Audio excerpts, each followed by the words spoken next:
an ukulele for worship. You have the honor of the...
What's up, everybody? Welcome to the stream. Good to see you.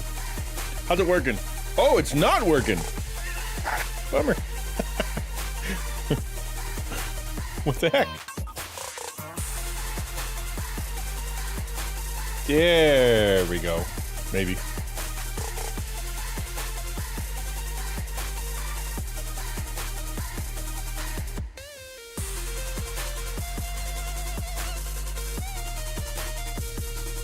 It's always a surprise.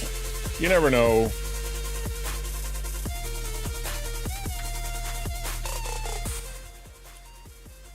You never know. You load up the old PC and then all of a sudden it's like, what? I don't remember what we were doing 5 seconds ago. Good to see you. Just give me 1 second here. I'm just gonna tidy this up. Come on, come to me. There we go.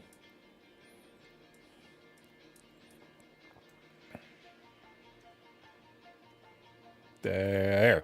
Done. Easy peasy lemon squeezy.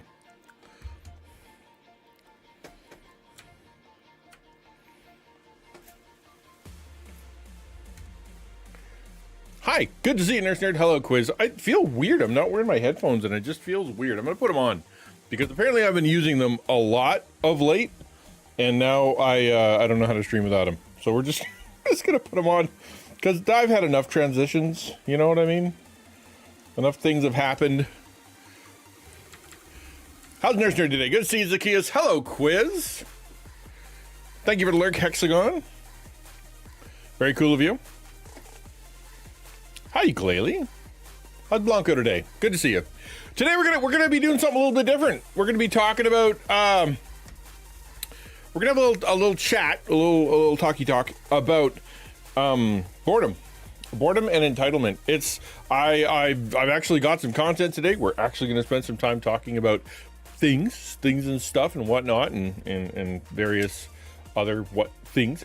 It's just nice to be back doing some actual talk. You know what I mean? Because there's only so long you can put it off where you're like, I just don't feel like it. I just don't feel like it. Just don't feel like it. Just don't feel like it. And now it doesn't matter if you feel like it. You just do it. And I do feel like it. So that's even better. What's long-term vision for Talker? Maybe you don't have a video I can watch where you previously discussed it. Well, I mean, actually, it's, we haven't started yet, but the long-term vision for Taco is world domination, mostly. Just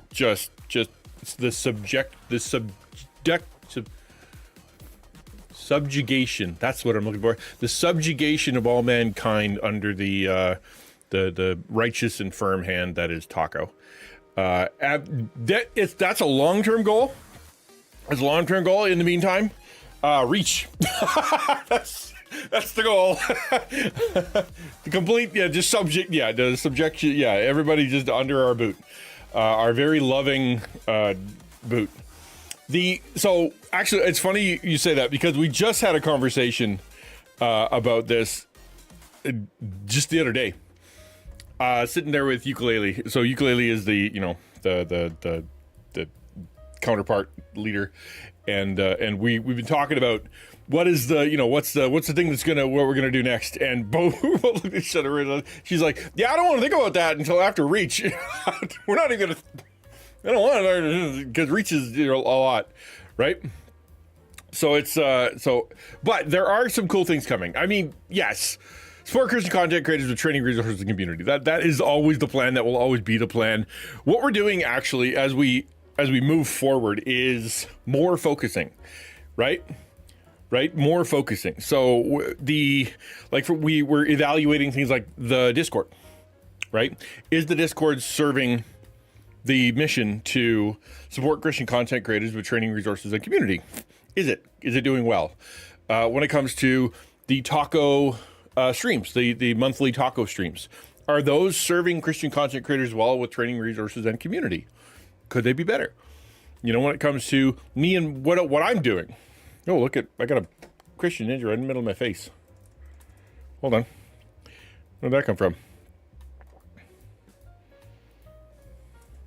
That didn't belong there. That belonged down here somewhere. Ugh. There. Sorry about that.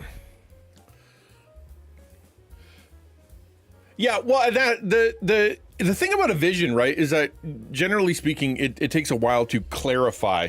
Like, you don't exactly know what you're doing, and you don't exactly know where does God want you, and what does God want you to do, and what is the big picture with everything. And so you just kind of throw a bunch of stuff at the wall. You're like, okay, go help these people, and you go help those people. Then you realize that while you're helping those people, there are some very specific people that need some help. And as you're reaching those very specific people, you realize that you're going to have to focus your energies and focus your resources and focus whatever, because this is who God wants you to. And we're kind of doing that too. We're doing that too. And we're trying to narrow it down to what is the best way we can accomplish what God has called Taco to do, and just kind of to really, really laser focus on that. And there are some things that are going to change. Come 2026, I think some things are going to change. We're going to be probably altering the Discord some. We're going to be altering the sort of the way that the class works and the website. We're going to be doing some stuff behind the scenes to be able to try to get some support. There's all kinds of stuff that we're thinking of, but right now we're just, our vision is reach. How do we turn a room with 5 couches in it into a calming space? There you go. Hello and welcome to the stream. Good to see you. Ken Chung, good to see you. Welcome to the stream. How did you find us? Hey, BO Vibes. Hello, Zach. Hey, Piggy. How you doing? Hey, Zalo. What's up? Ken Chung say, come Singapore. He will treat you to supper. I'm in.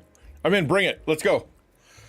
I actually, last year, hello, bud. Hello, good to see you. Last year, I had all of the Alliance went to, I think it was Taiwan. So they all flew over there. And so why not Singapore? So welcome. My name is XtianNinja. Just to give you a quick introduction to me before I say how are you doing. My channel here is just meant to, build community and love on people. And I was a pastor for a long time, mental health struggles and all the rest of that. So we're just kind of building supportive community here. But I'm also the executive director of the Alliance for Creative Outreach. And you took the taco course. There you go. You know what's going on. So my mission, or our mission, is to resource and help and bring together Christian content creators, because we know that there are a lot of them out there. If you've been watching Susie's shorts, and I highly recommend you do, go check out Pastor Susie's last 5 TikToks. He's talking about the same stuff and the diaspora, the distance that is between so many Christian content creators, us trying to come together in order to convince Twitch we exist, right? To be able to say, hey, we actually are quite a mighty force out there. We are doing a lot of good, and it would be great if we could partner with you. So Susie is ambassadoring the snot out of himself right now. It's awesome. Couldn't pick a better guy for the job. Really, really excited about that. But thank you for the raid. I really appreciate it. If you are new here, on Mondays, I do big talks about morality and Bible stuff and all kinds of ethics and just kind of that kind of thing. Tuesdays is Taco Tuesday, where we talk about the Alliance for we talk about creator stuff. It's funny, I moved some stuff around today and apparently forgot everything. Why was that in the middle of nowhere? Let's move it. Let's move it somewhere more logical, like down here. There we go. Put it right there. Ta-da! That was one of his TikToks. Not sure. Well, so I don't know what his goal is. I think, sounded like it was sprung on him, right? Well, not sprung, because he has this mindset, but it's like he was having conversations that were bigger than he expected to have. And he's like, all right, guys, let's do some stuff. So yeah, pay attention to what Pastor Susie's up to. And if there's something we can do to help him, then I've offered, Taco could do. Yeah. So Tuesday is Pastor Susie got to talk to Dan Clancy. Dan was completely unaware of how many Christians are on Twitch. Amen. So yeah, just go hit a like and hit a share and whatever on Susie's Twitter and TikTok and Instagram and all the places he's posting. Sorry, I'm still outside. I'll raid and run. All right, man. Thank you for being here. God bless you. And I appreciate you bringing your community over. That means a lot. It means you, to be able to be trusted with your community is a big deal. So as I was saying, Tuesday is Taco Tuesday. We talk about creator stuff, whatever that is, the news and other things in philosophy of creating. And then on Wednesday, we talk about personal stuff, mental health stuff, community stuff, like what's happening in the Discord, where people are at, what's the, sort of big issues and stuff in the world.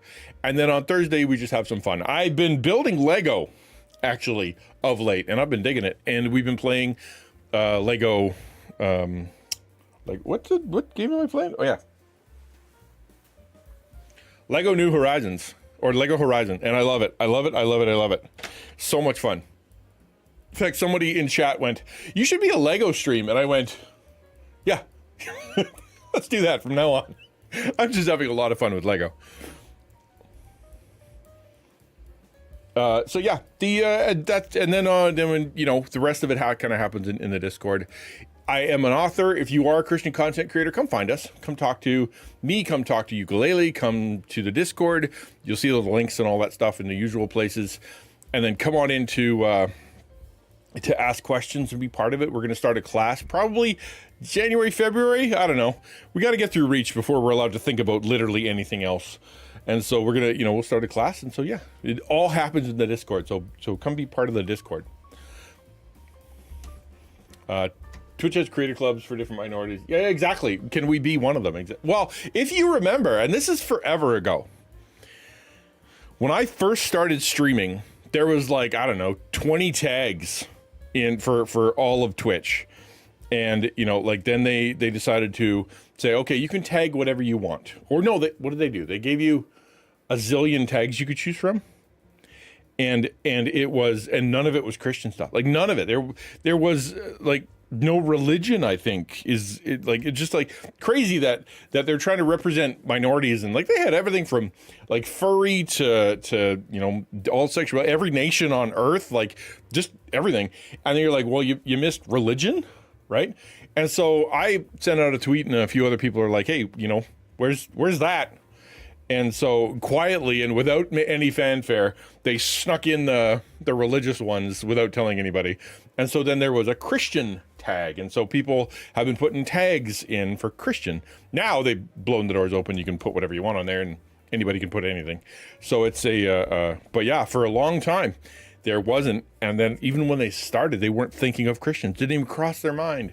And now hopefully, wouldn't it be great if years later, as more organizations and more people, more streamers and whatnot is happening, that Twitch figures out that we exist and wants to partner with us. I mean, after all, if they're looking for content that is, good, healthy, safe, about mental health stuff, it can be, used for ad revenue, unoffensive stuff, but at the same time, things that actually have value. I mean, what better thing do you have than Christian content creators? Yeah, there's some kooks out there, but there's kooks everywhere. There's some really good people, and I think that it would be great for them if they partnered with us. I remember having to search stream titles or channels that included Christian or pastor, and what was bad, I was going to say what was funny, what was bad was the fact that they were camping. There were some really bad guys, like OnlyFans models and really kind of horrible folks were camping on atheist and Christian and there was another one, some kind of religious thing, and they weren't, right? And so like you type Christian into Twitch, you got not Christian for the whole top part, and it wasn't good.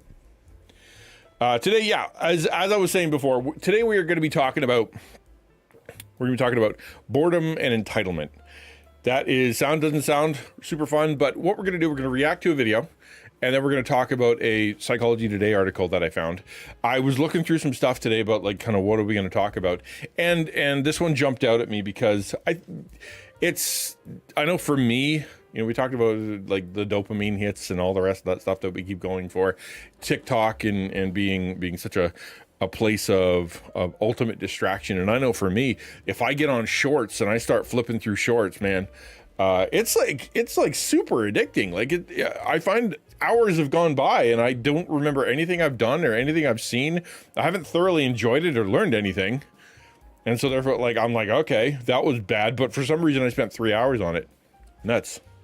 So, sorry, to answer your question, what set am I building right now? This is the set I'm building. It's a little super kawaii Japanese coffee shop. I've done 2 or 3 of these in the past, and it's like 1,000 mini blocks, like smaller than Lego. Mini blocks, and it's fun. I've been enjoying it, except for when I have to fit my fat fingers into little tiny crevasses that they don't fit.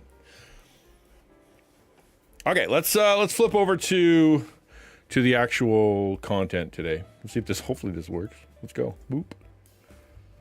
Kind of did. I don't know why it got small again.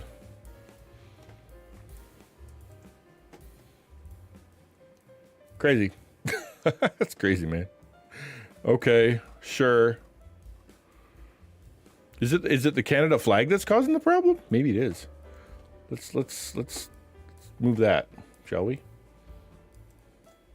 Bloop. What else is there? Boop, boop, boop. Canada flag. Oh, the memes. The memes are getting in the way. Gotta hate that. Okay, that should do it. I should be able to make it big enough now. Yeah, there we go. Good. All right, sorry about that. The memes are in the way.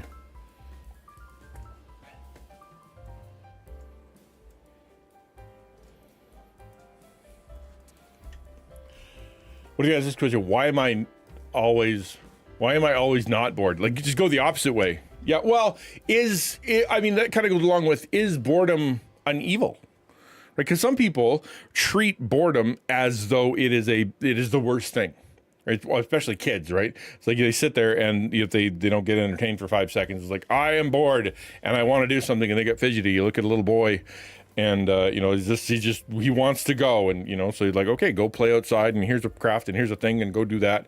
I was listening to, I can't remember who it was. They were talking about their school and they said grade 2, they took the boy and they stuck him into a classroom and they said, okay, we're going to do an hour of reading. And I'm like, that's impossible. You can't take a grade 2 boy and have him sit there for an hour. Like, what are you going to do? Tranquilize him? It's not going to work. So but as kids, and now today, the boredom thing, as in do we have to function through being entertained or being distracted or being whatever? I know I've found it that for me, when I've done the silly thing where there's, I like a minute goes by and I'm like, oh, I haven't done anything. I whip out my phone and I don't have anything on my phone to do. So I've stared at my phone and just went back and forth with the icons for like, I don't know, 10, 15 seconds until I came to my senses. Like, what am I doing here? Why am I just flipping my thumb back and forth? Because I need to look at a screen? Is that how bad off I am for boredom? And so the argument, what we're going to be talking about and kind of learning about today and whatnot, is basically, it's okay to be bored. Don't freak out if you don't have anything to do. It's actually good for you. Things like that. That's what we're going to talk about. I read something about how boredom helps kids with creativity. Yeah, well, that's it, right? And you think about kind of like the AI thing, is that you have, if someone is sitting there trying to be creative or trying to be trying to think through stuff or trying to get things out in their journal or get things out of their head or trying to come up with stuff or trying to assimilate some knowledge or data or whatever. And the instinct is to go and punch it into ChatGPT or punch it into, whatever, and to go, okay, do this for me. Give me 12 ideas. It'll pop out some ideas and you'll be like, that one's pretty good.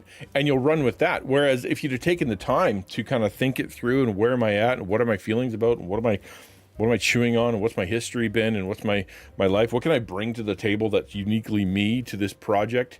Then maybe you would have come up with something better or different, because it's just recycling old ideas and spitting them out, right?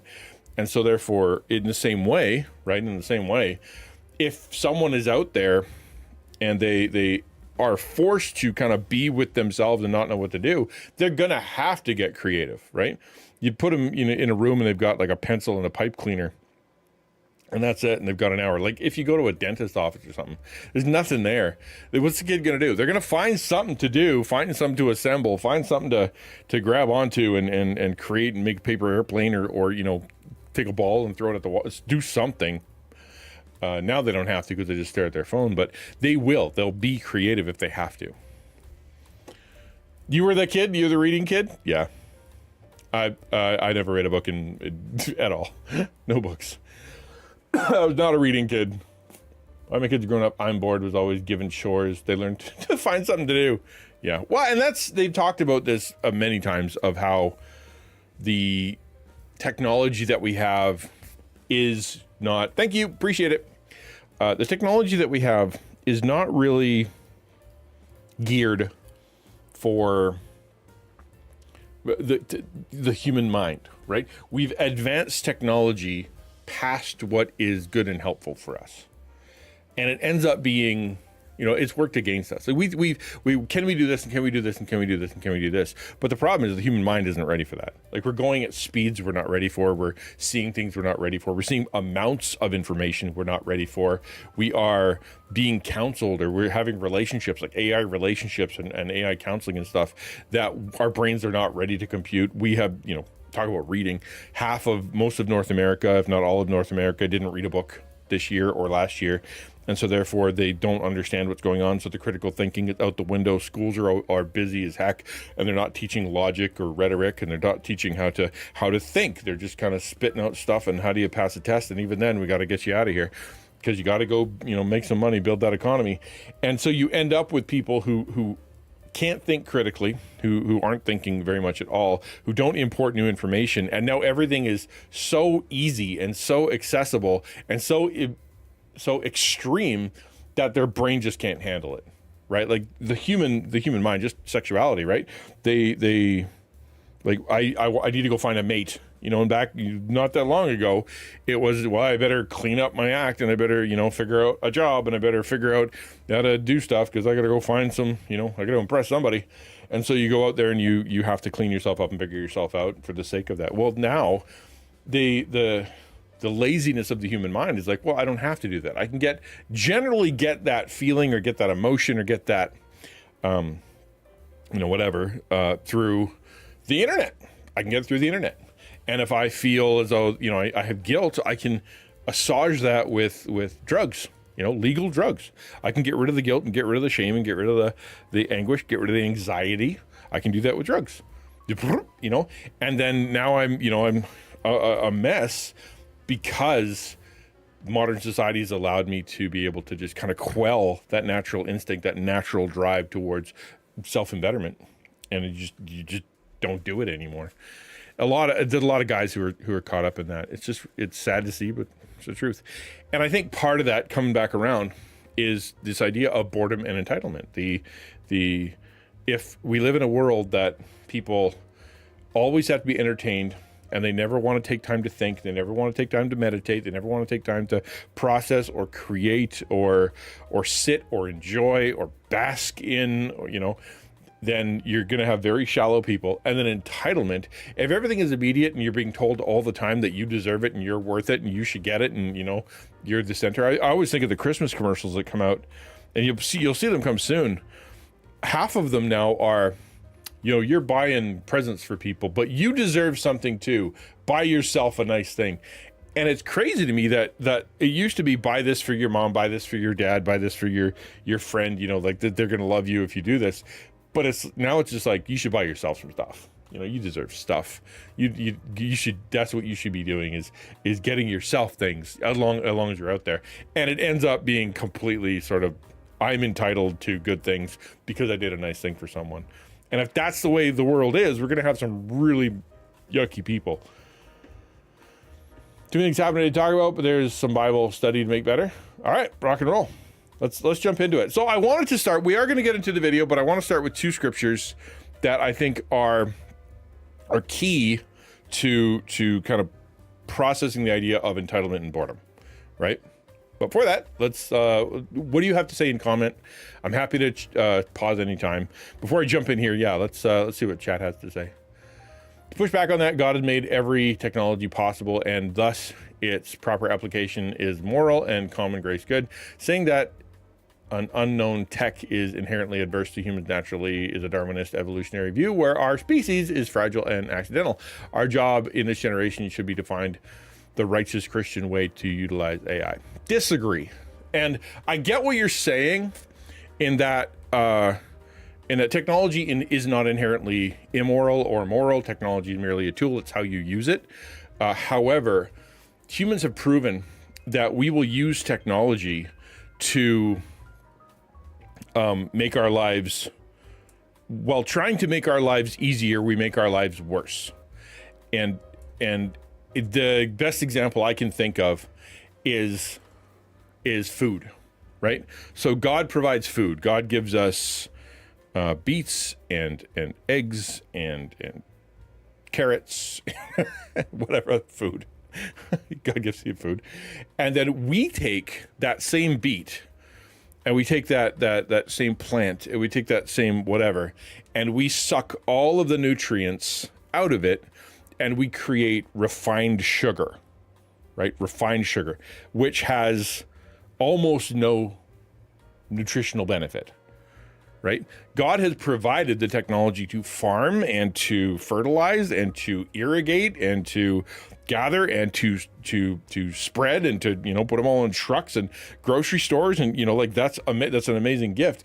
It's the humans who take the technology and go, okay, what we're going to do is we're going to rip the good out of this. We're only going to keep the bad, in the same way that the idea of social media, which is, I'm going to share my life with you, Facebook, the original plan of Facebook, see what grandma's up to and see what the kids are up to and share life and share opinions and whatnot, becomes an engine to keep you attentive keep your attention so it can sell you, so it can run ads, right? That's now what it's for. And if that's what it's for, to make the company money, then they're going to utilize every psychological trick in the book for them to be able to keep you looking at it and keep the ads and keep you thirsty. And same with casinos, right? Like you go to a casino, you go to a VLT, video lottery terminal, and it is designed to keep you going. If you want to be sad, go look up some videos of old people in Vegas. And it's the saddest thing ever, because it's just these ancient people banging on bright lights, for hours at a time. No food, no nothing. Just sitting there, addicted like crazy. And I think that is because we've created technology that our physiology, our brain chemistry is not capable of handling out of control. So I guess that's what I'd say. If we don't practice self-control, if we don't practice whatever, because it's able to be used in evil ways against us. Tech will inherently make Christians wicked. No, it's not going to inherently make Christians wicked. It makes wickedness easier. With an argument that we should all be Amish or something. It'd be bad for my business, yeah. I mean, and that's the option, the other side of it, right? Well, then let's just give up technology. That'd be like saying there's no such thing as sin in an Amish community. That's not true. They'll find other ways to do it. It's just we have found more expedient ways for us to be able to have problems and create problems. That's what I'm saying. And I think that as wonderful as technology is, and as wonderful as social media is, as wonderful I think AI is, I think it's helpful. As wonderful as processed foods. They're not all bad, right? It's nice to be able to bake a cake, things like that. Those are good things. The opportunity for abuse, the opportunity for addiction, the opportunity for big companies or for other people to utilize that against us is easier, right? I read a book a while back called Fat, Sugar, Salt, and it talked about sort of the movement of food. I think it started in the 20s. I think the invention of cereal is where it started, and how it talked about as they got it, the technology moved forward, and as the sort of society moved forward, and as there were more people and whatnot, they figured out ways to do stuff like can things and preserve things, and how to make things taste a little better, but be a little worse for you, and preservatives and like just stuff that wasn't great for you, but it did let it stay on the shelf for a little longer. And then like they're balancing the toxicity of stuff with whether or not you can put it in there. And then they have the chapter I remember the most is where they did studies for looking for the quote unquote bliss point of food. And if you don't know what bliss point is, it is essentially the place where you take a bite and you like it, and it's really good, so you want to have another one, and you want to have another one. And the thing is, the way that dessert works, and you probably had this, or food works in general, is you will have something, it will be delicious. And if you say it's a homemade cake, or it's a home, whatever, you take a bite and you're like, oh man, that was good. I couldn't eat another bite though, right? I couldn't eat, I'm satiated. That was so good. I'm done. They'll actually, during their studies, they will back off. They'll be like, let's make it a little bit worse, just a little bit worse, because we want to get to that point where they're like, oh yeah, that was good, I'm gonna have another. That was good, I'm gonna have another. That was good, I'm gonna have another. They never want you to get to the place where you're like, that was so good, I'm good now. I'm good now. So they have utilized technology and psychology and food stuff and all kinds of science to make it so that some of the foods that we eat are designed to be easier and more compelled to overconsume, right? That's how they built it. Like, do we have to overconsume? Hey, DJ, sup, swag? No, we don't. But it's easier. In the same way that looking at shorts bad? No, but they're designed to try to keep you in a place where you always feel like there should be something interesting or funny or whatever to keep you from having to get bored to think. There's all kinds of different things out there, technologically speaking, that are working against you to make it easier for you to fall into traps, right? You go back to Proverbs, and you got the immoral woman who's calling out to, which is the foolishness, right, incarnate, and saying, come here. I've got some really good stuff. I've got, look at the food that I've got, and look at the smells that I've got. And look what I look like. Come on in, buddy. And it's designed to entice you to go somewhere to do something you shouldn't do, right? That enticement, that is temptation. What I'm saying is that technologically speaking, that temptation is easier for us, is not easier. It's easier for us to fall for, and more addictive, and more prevalent, and more powerful, right? Someone who's struggling with loneliness back in the day would be like, oh man, I'm really struggling with loneliness. I'm going to sit in my house, I'm going to fall apart. Or I have to go out and I got to talk, or someone's got to come find me from the community. Well, now they don't have to. They can, there's a million different things they can do and never have to see another person, never have to leave their home, never have to connect with another human being. They can get an AI girlfriend, and they can order, in Canada, and they order some weed from the government to be able to smoke yourself into numbness. You can go buy some booze from the government, so the government will send it to your house, delivery, so that you can drink your sorrows away. So then I don't feel very good. So you can look at porn, which is easily accessible and totally free on the internet everywhere, which is insanely addicting and mess you up. And you can assuage and get, kind of help in bad ways, these bad feelings of loneliness and guilt and shame and fear and anxiety and loss and whatnot. You can work, in really horrible ways because of what you're presented to through technology. I agree in principle that they don't make us wicked, but I would say wickedness is much easier today than it has been in the past. Does that make sense? I hope that makes sense. That's where I'm at.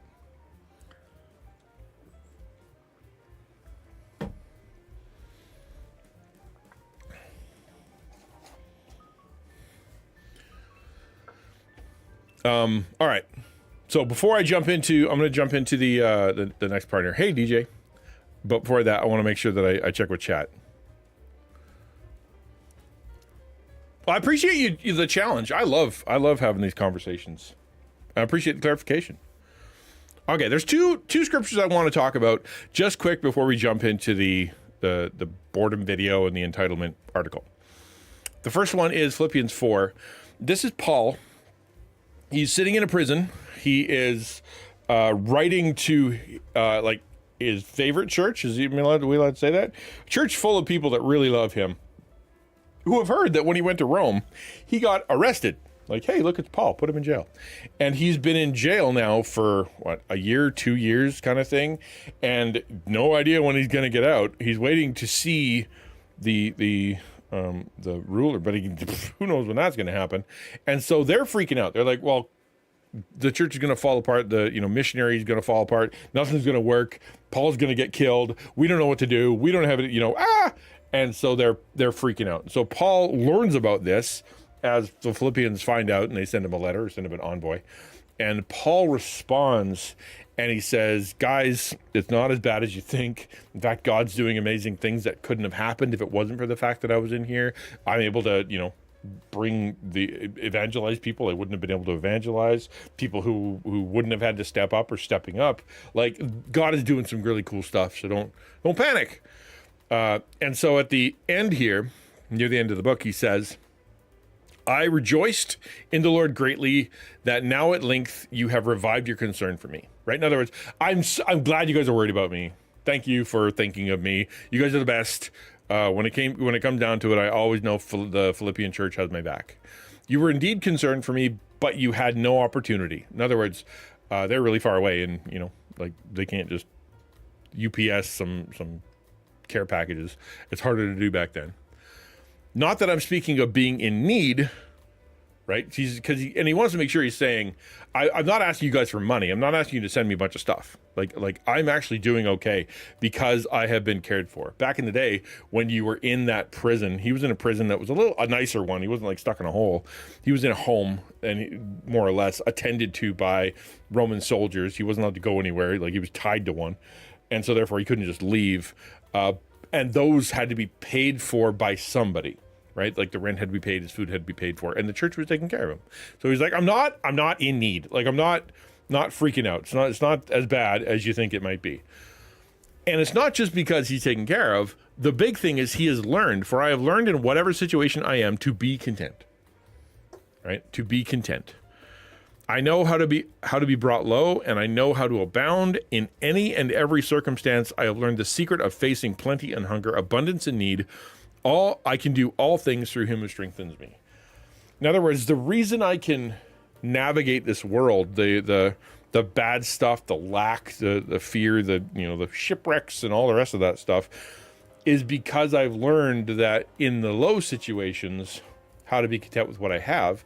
And then when things are going well, I've got friends with me, and I've got people that love me with me, and my doctor's coming with me, and I'm going places that I like, and things are actually working out, to not freak out and to get too haughty or whatever. I know how it is because I've experienced both, how to be content with it. And, the contentedness comes from his relationship with Jesus. And he, elsewhere he says he would be more than happy he'd give it all up. He'd give up his history, give up his name, give up his family, give up his, his titles, his degrees and all. He'd give it all up for the sake of being with Christ. As long as Jesus is there, he's content.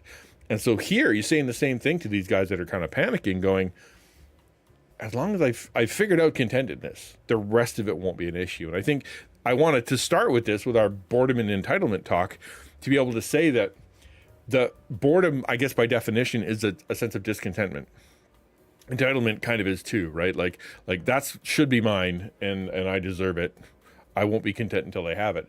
Boredom is I need something to entertain me. I need something to do. I need something to happen, because I can't sit here. I'm literally discontent until something happens.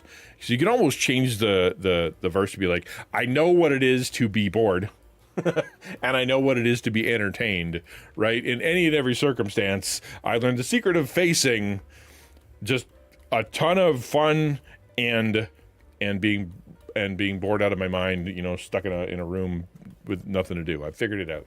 And the truth is that to be content within that. How do we do that? And that's what we're going to be talking about from actually two secular perspectives, right? We're going to watch two secular videos, because this isn't something that's purely Christian. Second one is this, James 4:1-3. And this is another take. And that is, what causes quarrels and what causes fights among you? Is it not this, that your passions are at war within you? You desire and do not have, so you murder. You covet and cannot obtain, so you fight and quarrel. You do not have because you do not ask. You ask and do not receive because you ask wrongly to spend it on your passions. Right? James here is talking about, and he's literally saying to the people reading, you guys are fighting with each other a lot. Now, where does that fighting come from? Where does that negativity come from? Where does that, the animosity and all the issues and all your grumpiness and where's that all coming from? It's not coming from outside. You're not upset because so-and-so has that thing. You're not upset because so-and-so said something. You're upset because of something going on in you. It's your desire. I desire everything to be quiet, so anybody who's loud, I'm mad at. I desire for me to be always full or always satiated, so anybody who takes something I think is mine, I'm going to be angry with, right? I desire authority and I desire respect, and therefore within me, anybody who disrespects me, anybody who doesn't listen to what I say, I'm going to be mad at, right? I deserve whatever you deserve, the thing inside of you, your passions inside, the thing you think you deserve. When someone takes that away, removes it, threatens it, you respond with murder, which is, in a sense, maybe bleh, and then that's the person, out of your face. But the other side of it isn't just murder; it's the removal of that person from your life, right? You murder them in your mind, you murder them in your heart. That person doesn't exist anymore to you. That person isn't worthy of your love, of your honor, of respect, of kindness. That person, it may as well be dead. You've just gotten rid of them. And that elsewhere you talk about how misplaced anger out of control in your heart can lead to murdering people in your heart. It's bad. It's just as bad.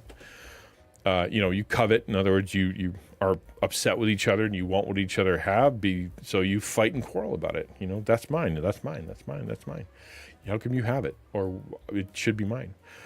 And the stuff that you ask for, the stuff that you want, you're not even asking God for. You want to go take it from so-and-so. You want to go grab it from so-and-so, right? I want my authority. I want respect. I want stuff. I want security. I want money. I want companionship. I want whatever it is. And that person has it. And I want it. So instead of talking to God about it, God, why don't I have this, and how do I get it, and what can I do? Instead of that, you just go get mad at that person. You take it from them. You get upset with them. You cold shoulder them. You hurt them because they have something you want. You're not even asking God. And then when you do ask, right? When you do ask, you're not getting it because the thing you're asking for, you just want to spend it on these passions that are at war in you that are out of control, right? Like, it's, God, I want you to, I want to win the lottery. And in your mind, you're like, I want to win the lottery because then I can be super generous with people. I'm just going to be the best person in the history of people. It'll be awesome. But in your heart, you're like, but also, I want to use that for revenge, and I want to use that for, to fill up my sense of power and to be able to use it for my own pleasure. And because I don't want to have to trust God for stuff, I would just want to know what's in the bank. And that way I don't have to trust God anymore. I just know that I got a pile, you don't want it because it's good for you. You want it because you have some kind of lack inside of you.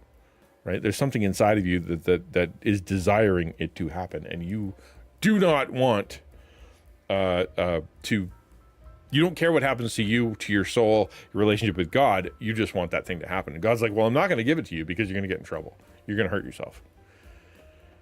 It is, and everybody's been on both sides of it, right? Like my journal today, like perfectly honest, okay? Let me be completely transparent. I had a hard time watching Susie's shorts last night. And the reason is because had nothing to do with Susie. Susie is an incredibly good guy, a man of God, better at the job than I think probably anybody. Awesome pastor, OG of Christian content creation and digital ministry and gaming ministry. Like, just couldn't pick a better guy. And so when I'm watching him and I'm having feelings, not good feelings, that isn't because I think, Susie shouldn't be doing that. It's because I have this sense of anger and jealousy, envy, resentment in me, because I feel like if it wasn't for the troubles that were in my life, if it wasn't for the things people have done to me, if it wasn't for the weaknesses in my family, if it wasn't for, all the stuff that you guys can read on my blog, if it wasn't for that, I could be standing next to Susie. I could be there too. And so therefore the desire of my heart, the passion, could easily make me upset with Pastor Susie, to slag Pastor Susie, to be like, oh, he shouldn't be doing that, I should be the one there, or to get mad at my wife, or to get mad at Taco, or to get mad at anybody who said they'd help me and hasn't, or to get mad at my kids, and just like spread it out and just allow that jealousy, envy, fear, sadness, anxiety, resentment to spread toxicity. It could easily have happened. Right. And I felt it growing as I'm watching. And again, like I said, it had nothing to do with him, it had everything to do with me. So my response, of course, and I've told you guys what I do every time I feel this, is I go send a nice note to the person that I'm having those feelings about. So I send them a note. You're awesome and you're great. And I'm so glad you're there and you're the best person for the job. Go. Right. To try to kill that part of me that sees something amazing. Actually, the words that popped into my head as I was watching that and as those feelings were coming, and it was 2 words: same team, right? It's it's if you were in football or your basketball or whatever, and someone scores a basket on your team, and you're mad at them for scoring a basket. You're dumb. That's dumb. You're on the same team. Your team is winning. Good things are happening for Team Jesus. You know what I mean? I shouldn't be mad that he's scoring goals for our team, right? That's a good thing. If you've received a random "You're awesome" note, yeah, maybe. It's possible. Actually, with you, it's also, I don't think I told her she's awesome in a while. Probably should do that.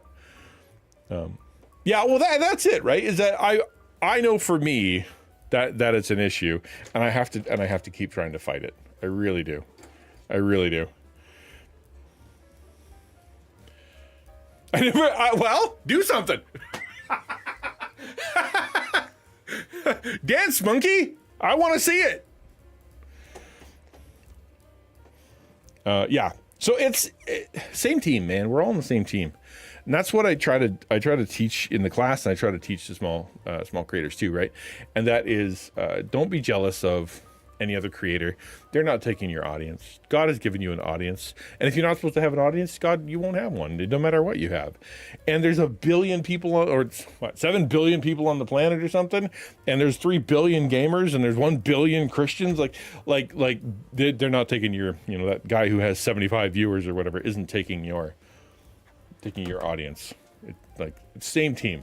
Even if he blew it out of the water, same team, right? Same team. Have a good lurk. What have I missed? So much. We're talking about boredom and entitlement. Tech makes you bored.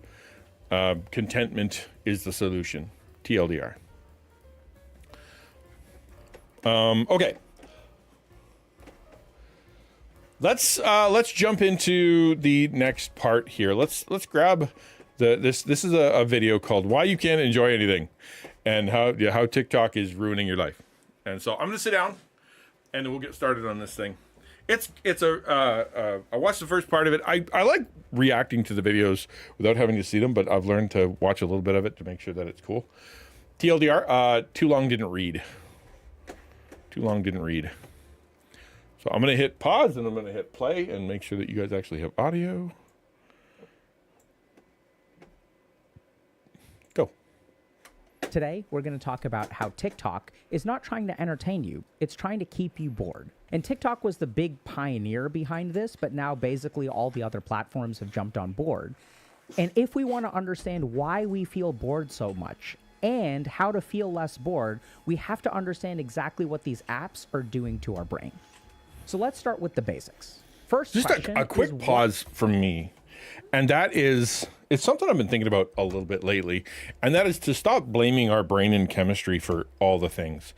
It is a factor, okay? Admittedly, we are biochemical machines. I agree. But I've heard so many people, including me, talk about the dopamine, or I do it for the, so I can get the other chemical that I can't remember, the serotonin, that's what I do, right? That's what I do. It's I just need a dopamine hit. I just need an energy hit. I just need to get some whatever. And we talk about our bodies and our minds and our brains and whatnot in terms of biochemistry and mechanics. And it's almost like, I wonder if it's an attack on the concept of joy and the concept of happiness, the concept of awe, the concept of just being able to enjoy stuff. And that instead of seeing it and going, wow, I like that. Somehow we've been told, or I'll speak for me, that you're not enjoying that. It is triggering a chemical response in your brain that allows for the excretion of dopamine from your whatever dopamine squirter. And it's just the way it is. It's like, that's not real joy. You don't experience anything, actually. It's just biochemistry, brain stuff.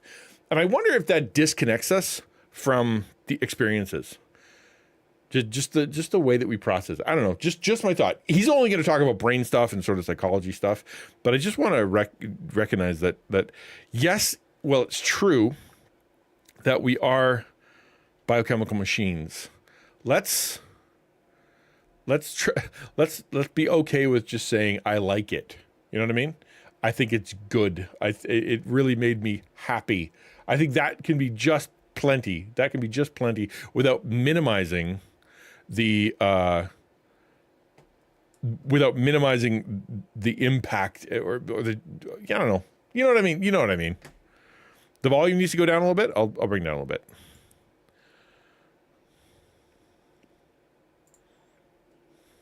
is boredom? Like from a scientific perspective, when you feel bored, what's going on in your brain? So my take is that boredom is a subjective feeling that correlates More resolution. with your brain craving dopamine. So let's understand this for a moment. Let's say I feel hungry. Hunger is a subjective feeling. It's the way that I feel, but it correlates with some physiology. If my blood glucose is low, if my glycogen stores are empty, if my stomach doesn't have any food in it, these are the physical signals in my body that will create the feeling of hunger. When my kidneys detect a high concentration of sodium, those signals travel to my brain and make me feel thirsty. So what is the physiologic or neuroscientific correlate? What's going on in our brain when we subjectively feel bored? This is a craving for dopamine, okay? So let's understand this and think about it and see if this really fits. Hey y'all, if you're interested in applying some of the principles that we share to actually create change in your life, check out Dr. K's Guide to Mental Health. And if you kind of tunnel down, okay, why aren't you motivated? And they're like, well, there's no point. And if you get underneath, there's no point, what you ultimately find is hopelessness. So what the yogis discovered is that what we call motivation, they actually called a concentrated mind. What's the difference between someone who actually does stuff and someone who just tries to do stuff? So check out the link in the bio and start your journey today.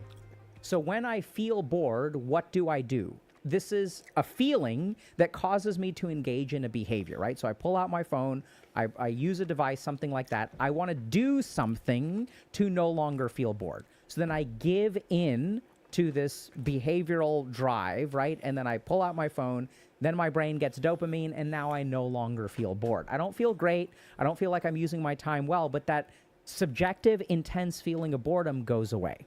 So the other thing that we need to understand is that boredom is also, not only is it a craving, it is also correlated with dopamine withdrawal. So when I have a So this, to me, this is the counterpoint of what I just said, right? Like, we minimize the concepts of joy and happiness and good things, relationships, whatever, by speaking of it in biomechanical terms. However, if you can't throw that out the window, right? If you don't understand what he's about to talk about, which is the dopamine addiction or dopamine withdrawal, or that you are feeding your brain nonstop something that it wants to make it happy, and then if you stop that suddenly, you're going to have some withdrawal symptoms. If you don't know that, you won't be able to process it well. You won't understand it well. You'll blame everything else around you.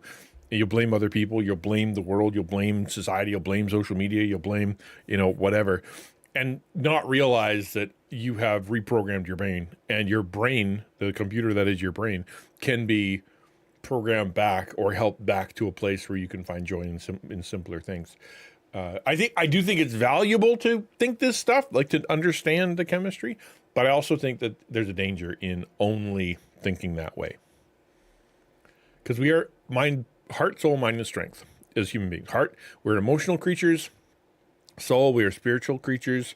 Mind, we are intellectual creatures. And strength, we are physical creatures. The dopamine stuff is the physical stuff, right? That's and we are that. We are that.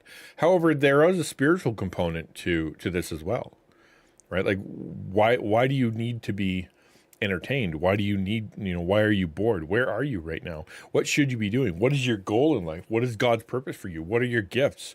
Are you in a relationship? Or do you need something to confess? Do you have an addiction? Are you dependent on something? Is it pulling you away from God, from others? Is it something that is perfectly fine?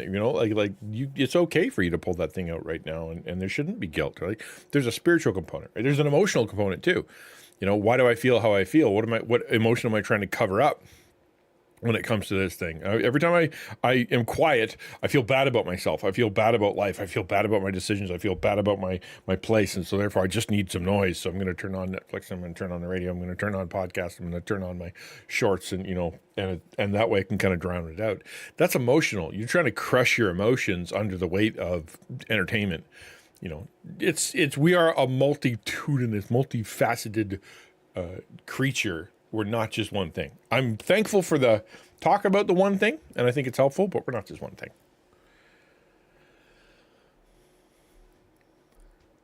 Yes. Well, there's also that. Yeah. Yeah, Connor. Me too. Me too. Level of dopamine activity in my nucleus accumbens and ventral tegmental area, I feel like I'm enjoying myself, right? So dopamine gives us a sense of pleasure. It gives us a behavioral reinforcement. So whatever gives us the pleasure, we want to do again. But then once the dopamine transmission starts to drop down, what do we feel? We start to feel bad. We feel restless. We feel a lot of negative emotions sometimes. There's all kinds of negative things that we feel until we start using the device. Also, the we know that all of these technological devices are addictive, but if they are addictive, that also means they're undergoing the principles of addiction in your brain. And if you want to understand how to feel less bored in your life, we're going to walk you through some neuroscience, okay? So there's one thing that I want to say now, which is the solution to this is very simple. The more bored you are today, the less bored you will be tomorrow. The less bored you are today, the more bored you will be tomorrow. And this mirrors completely with addiction. If we look at someone who's addicted to opioids, no, thank you, man. What has to happen? They actually have to withdraw. I appreciate it. I really do. No, thank you for the bits. I really appreciate you doing that. I should have probably paused the video and said thank you. That was on me, not you. That was on me, not you. Thanks for doing that. I wish I could automate it. In my life, I want everything automated, every single thing, so I never have to do anything. No, that was me. No, dude, it was perfectly fine. Thank you. It was me. I screwed it up. I was a bad host. Thank you. Are you done? Yeah. So this is the thank you. Yes, I do want. Honestly, I would sign up for it in a minute. If it would pause this thing, then play the alert, and then unpause the thing, I'd be happy. That would make me happy. What do you want? Experience. Hold on, let's back up a bit. Negative effect you will be tomorrow. And this mirrors completely with addiction. If we look at someone who's addicted to opioids, what has to happen? They actually have to withdraw. They have to experience the negative effects of withdrawal for some amount of time so their body kind of basically recalibrates to normal. And this is exactly what we see with dopamine as well in all these devices, is that the more bored you are willing to be today, the less bored you will be in the future. So let's dive into I hope he explains a little bit. This is as far as I got and went, yeah, we should watch this. I wonder if he's going to explain a little bit what boredom is. Like, I get the concept, and he's like, boredom means that your brain doesn't get dopamine. But, like, does it mean sitting alone cross-legged in a room that has no, paintings on the walls or whatever? Like, what, when it comes to boredom, your feelings of boredom, is it just, a minute and a half where nothing has happened to you? There's no conversation, there's no entertainment, there's no education, there's no, no stimuli? Or is it something else, right? To me, if I were to like kind of define boredom is a lot more than I've got a minute to myself and I'm waiting for someone, so I'm going to open my phone and check my email. That's not, you're addicted to your phone. That's just, hey, I have a minute, and it's the thing I can do, bang out a little project and call it done, send one text, that I don't have to send later. And it's all good. I don't think that qualifies as boredom or addiction to your phone or whatever. I think boredom is, I would think that it has to do more with, you have a plethora of options, right? You could read a book, you could call a friend, you could meditate, you could pray, you could study, you could read, you could create, you could, something. But there's such a malaise, such a lack of desire to do stuff because it's not going to stimulate you intensely enough or immediately enough or enough that you can't find joy in that stuff anymore. And so therefore I'm so bored, right? And you clearly said it earlier, right? Your kids come up and say you're bored. Okay, well, here's 15 things you could do. Like, go finish that puzzle, go build your Lego, go clean your room. The bathroom could use a swish and swipe. Go outside, go for a walk in the woods, take your slingshot, go practice some more. Like these are all things you could do, right? But you're bored. And I wonder if the question is, well, I don't want to engage. I don't want to think about it. I don't want to do a thing. I just want it to happen to me as opposed to me engage with it. And that's boredom. I wonder. The first thing that we're going to talk about is dopaminergic transmission at the synapse. So normally what happens is we have two neurons that meet. One of them will release dopamine, one of them will receive dopamine, and they have dopamine receptors, okay? So let's say we've got about 5 receptors, and we have a regular amount of dopamine transmission. Now, if I do a dopaminergic activity like use TikTok, then the dopaminergic dump in the synapse increases. I start secreting a lot more dopamine. And then my receptors are fully saturated, so they get a big dopamine signal. And then we feel really great. This feels awesome. I have never felt awesome looking at shorts or TikTok. Never. No, I don't think once. There have been very few pieces of media that I have walked out feeling awesome. Like the one that springs to mind is Endgame, right? I remember Marvel Endgame, built it forever, decade of stuff. Like we got our heart ripped out of our chest in the previous movie, and like we're just waiting for the conclusion. And then afterwards, I'm like, that was so good. Just fan service out the wazoo. I felt so good afterwards. And then, off we go. But I've never really gotten that from, I don't know.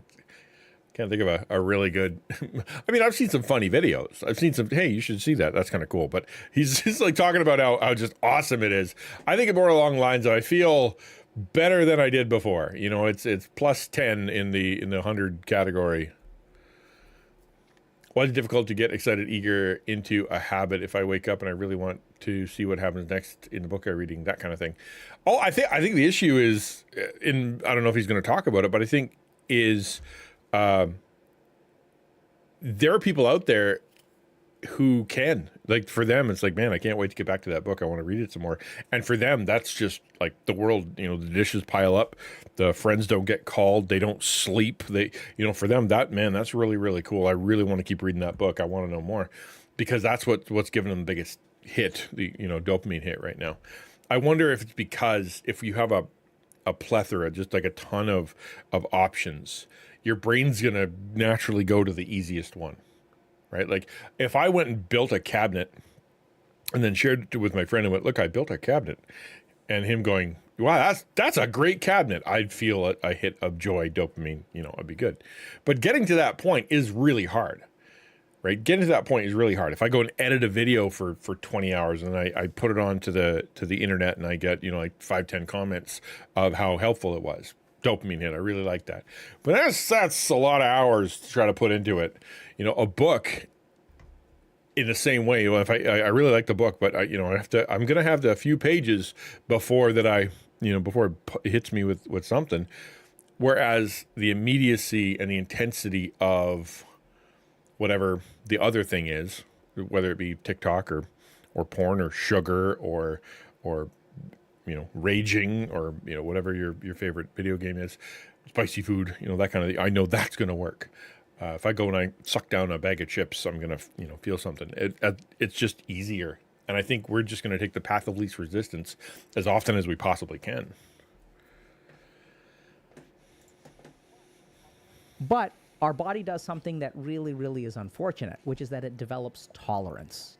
The way that it manages this is there's a part of the neuron that, this is not the part of the neuron that feels pleasure. We feel pleasure subjectively. But the neuron is like, hey, wait a second. We're getting bombarded with dopamine. We need to tone that signal down. This is the principle of tolerance. So if we think about someone who drinks alcohol, when I first started drinking, 2 beers would get me drunk. But as I drink more and more and more, my body develops a tolerance. And so we develop a tolerance to dopamine. The mechanism of tolerance is withdrawal of receptors from our synapse.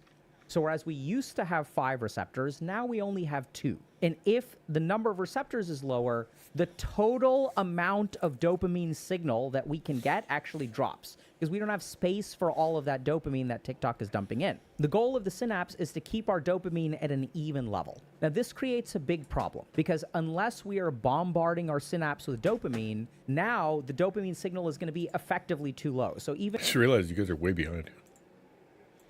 And if we have why are they doing that? I don't know. I honestly don't know. Boop, boop.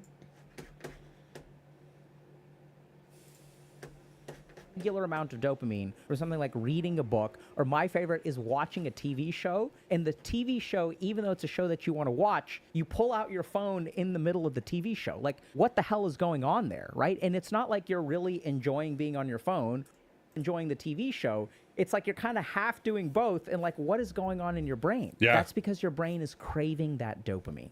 Now, the problem is that once we downregulate our dopamine receptors, once we develop dopaminergic tolerance, all of the other activities I'm in going to try an life... experiment. Forgive me. I'm distracted. I'm going to bring it down to here and see if that helps. Hello, Samus. Good to see you. I'm back this up because I wasn't paying attention. Or you're enjoying the TV show, it's like you're kind of half doing both, and like... Right, we can do this. Come on. Interesting. I don't know what to do. We're going to have to tolerate it for now. What is going on in your brain? That's because your brain is craving that dopamine. Now, the problem is that once we downregulate our dopamine receptors, once we develop dopaminergic tolerance, all of the other activities in life become That's less what fun. I was just talking about. If you live around people who also talk often about how bored they feel, you adapt to that thought as well. I think you're right. Is that idea that bad company corrupts good character kind of thing. And I think to your point of if everybody around you can't find joy in simple stuff, or they mock you for finding joy in simple stuff, or they introduce you to things with an incredibly high intensity of it's like, hey, have you tried crack? That kind of thing. And then you're like, wow, I can't enjoy homework anymore. That is definitely going to affect you. I think in the same way as like, I really like knitting. I can just sit here and knit and think all by myself, and I really enjoy it. And they're like, that's dumb. You're a dumb dummy who's dumb, and you should stop that because that's weird. And you feel that sense of pressure, then it's going to pull you away from that thing. I completely agree. I know like potheads are a great example of people who pull each other down. And it's like, come join us, Don't be like the people who are so high strung. Don't be like the people who are so driven. Don't be like the people who are so, like always upset and always stressed out. Be like us, be like us. We couldn't give two hoots about that stuff because that's just the best way to live. And it just pulls people down into this void of purpose. Are there people who enjoy homework? Yeah, that's a good point. Probably. It's got to be out there. A bunch of nerds. Just got my COVID vaccine since I got the flu vaccine a couple weeks. I'm all ready for Reach Conference to avoid the crud. Yeah, I'm just going to avoid everybody and wash my hands a lot. Don't cough in my mouth, please. I used to like homework, but then I graduated school. See, I mean, I never did homework, so I didn't have to worry about that. I like tests. Tests were my favorite thing in school. I like being tested. Books, which secrete 5 units of dopamine, can't compete with TikTok's 20 that's or what we're 30 talking units of dopamine. And what this creates over time is that the more that you use these devices, the more you use these platforms, the more bored you will be. Why is that? Because remember, boredom is a subjective craving for dopamine. It's a dopamine signal that feels too low, and then we become dependent on platforms or TikTok or whatever to give us that dopamine. How do we solve this? What we basically need to do is reverse the process. What we need to do is add more receptors to our neurons. And the way that we do that is by being bored. So this is what's really cool. When we're bored, that means that the dopamine signal is too low. So when the dopamine signal is too low, what does the neuron do? I like homework that I don't see the value or purpose in. Yeah, I completely agree, man. Yeah, that's the thing. If you are given a pointless task, like say, go dig a hole, now go fill up that hole, now go dig that same hole, now go fill up that same hole. There's no point. You're not going to be driven to do it. It's going to be an arduous, horrible punishment.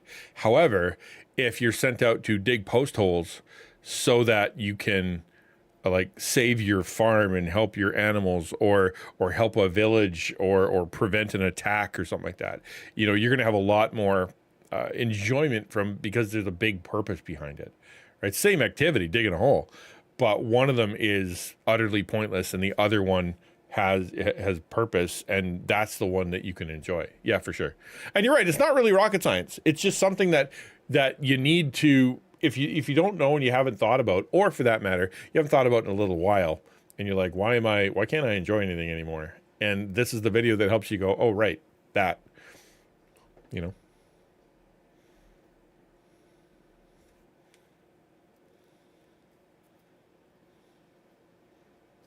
I don't know if anybody needs to dig the same hole over and over and over. I don't think that's the thing. I mentioned this before, but one of my least favorite assignments was to write a commentary. I didn't see the point, so I didn't do it. There you go. Stay strong, quiz. To the companies, they often seek money, and that's from getting people to stay there, keep scrolling views. Yeah, well, that's it. They have the incentive to keep us addicted, to keep us scrolling, to sell ad revenue to people who will give them money. That's the way it is.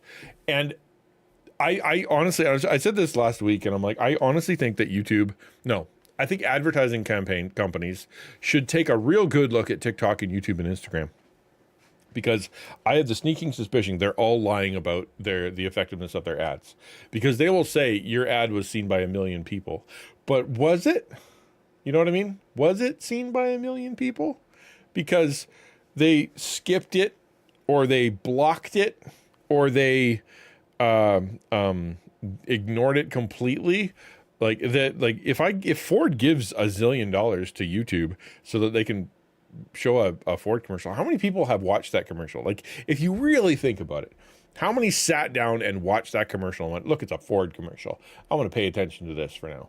You know, they're not. They're on their phone. They're looking at something else. They are hitting the skip button. They don't care. They're getting if they're forced to, they're going to go get a snack or use the bathroom or something. They're not watching it. So I wonder if these advertising campaigns or companies would be willing to kind of go, we don't actually get anything out of this internet thing. I wonder. Barrett doesn't care about if you don't take the risk. I'm not getting into a COVID argument. To be fair, in the old days of TV, didn't watch commercials. We went to the kitchen and bathroom during them.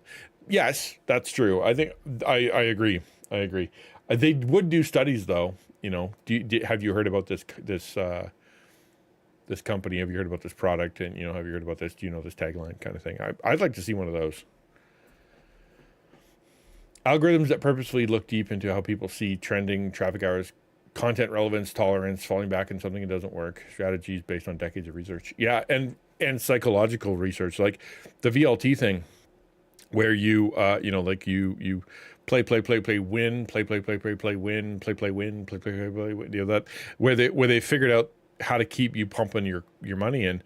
They know how to do that in the same way that your the scroll, it will feed you crap on purpose, stuff you don't like, so that you will, get something you do like, and eventually go, oh, that was kind of interesting, and then be willing to scroll not just one more, but 10 more, because sometimes within that 10 you're going to get a good one.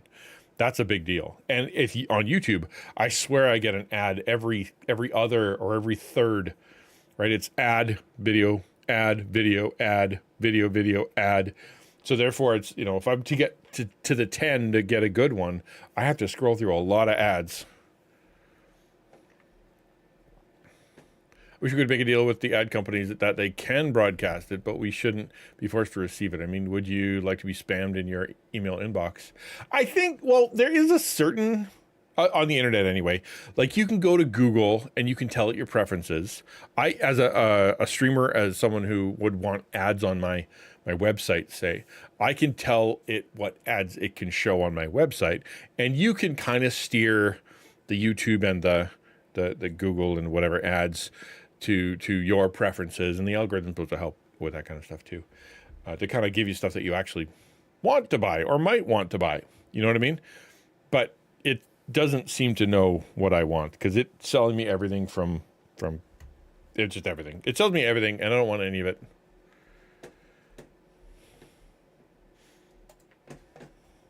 Adds more receptors. The more receptors it adds, the more you will derive pleasure. Now, our sensitivity to dopamine has increased, right? It's the opposite of tolerance. Now, when I sit down to read a book, I get plenty of dopamine. It's actually really fun. Even when I do things like go for a walk, suddenly this feels pleasurable. When I hang out with friends, this feels pleasurable. Sitting outside on my porch and watching the sunset starts to feel pleasurable. This is the really, really crippling thing. We've created a society where we get so much dopamine that when we develop this tolerance, the normal activities in life start to feel I think that happens to some people, a lot of people, but I think the trap is also that they just don't do it. You know what I mean? Like, I don't know anybody who will be sitting and looking at a sunset, you know, like just the majesty of a sunset cast over the mountains or over the ocean or something like that, and just goes, man, this is dumb, and looks at their phone. Like, it just, what they're doing is that they're in their hotel room watching TV, or they're at home in the basement, you know, or they're somewhere else in the coffee shop with their laptop or their phone, right? They don't go to the sunset. They don't go to the wherever the beauty is, the art museum and stuff. They just, why would they go?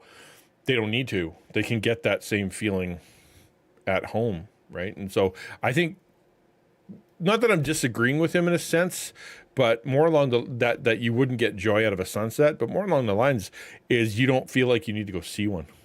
You know, you don't feel like you need to go for a walk. Why would I need to go for a walk? You know, I can watch Netflix while I'm on my treadmill, or I can listen to a million podcasts while I'm, you know, doing the thing, as opposed to just being able to listen to nature. Why would I do that? I don't need to, because I've got something. And then you find out that if you do turn it off, or if you do go for a walk, or if you do go look at an art museum, or if you do go, you know, I don't know, walk in a forest somewhere, you actually do like it. I can give it to you, sure.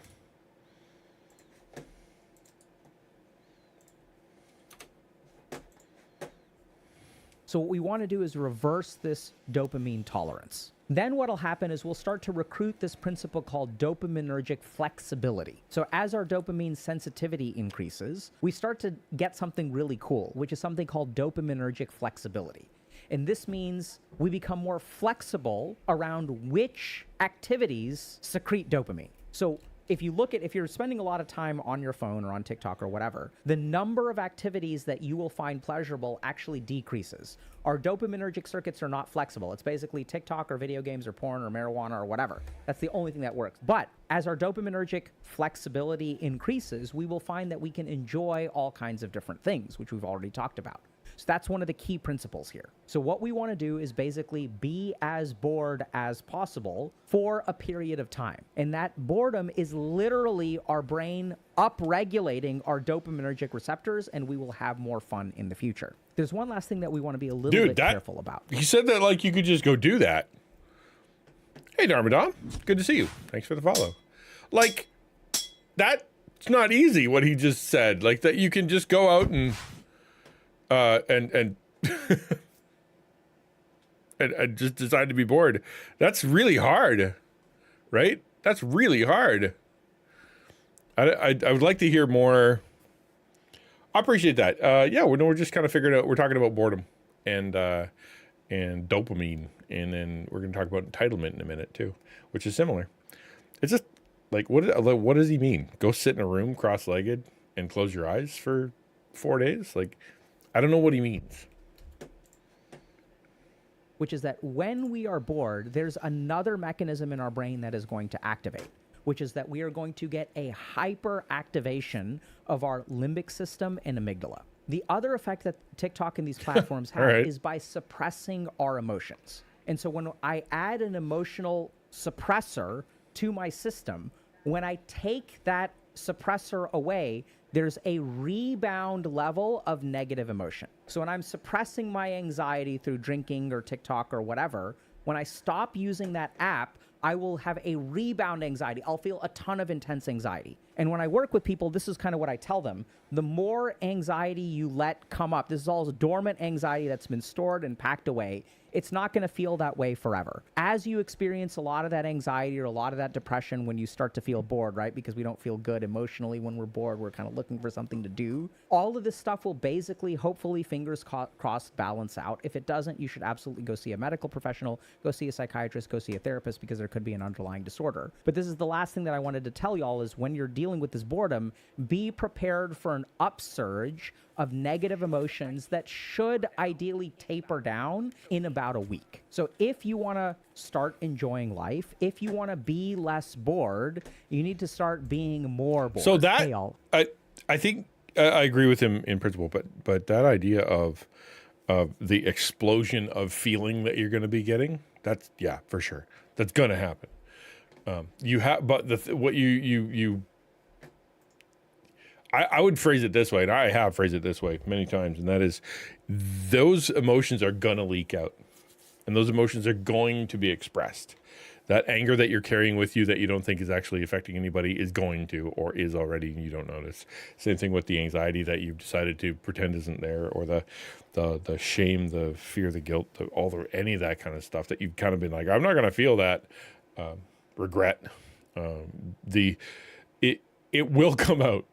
The question is, will it come out in a leaking, toxic, unhealthy, hurt all your relationships and make you feel bad kind of way? Or is it going to be in a controlled way where you do it either with somebody or like he said, kind of go out and have a freak out somewhere in a park, and then, deal with it in such a way, because it's going to come out. You can't keep it in there forever. It's gonna affect you. I appreciate that. Yeah. The have a family member drop you off at a park with no phone. Go for a walk. We'll be back in an hour. There's some people that might die. You know what I mean? Like, I think there are legitimately people out there that if you said, go to the park, I'll be back in an hour, would go to the park, and they'd be like, they wouldn't know what to do with themselves. I don't know. I might be one of them.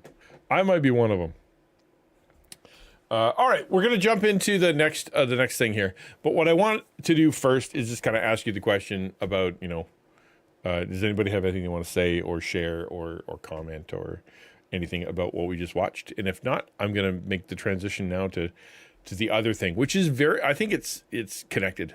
I really think that they're connected. The idea of entitlement and the dopamine boredom thing. You'll see why once we get through the article. I've decided only to do 2. I wonder if I can make this a little bit easier to read. Yeah, I can.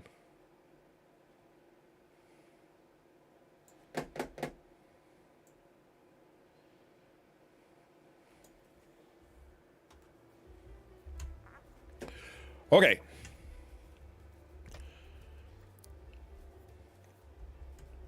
How entitlement contributes to anger arousal.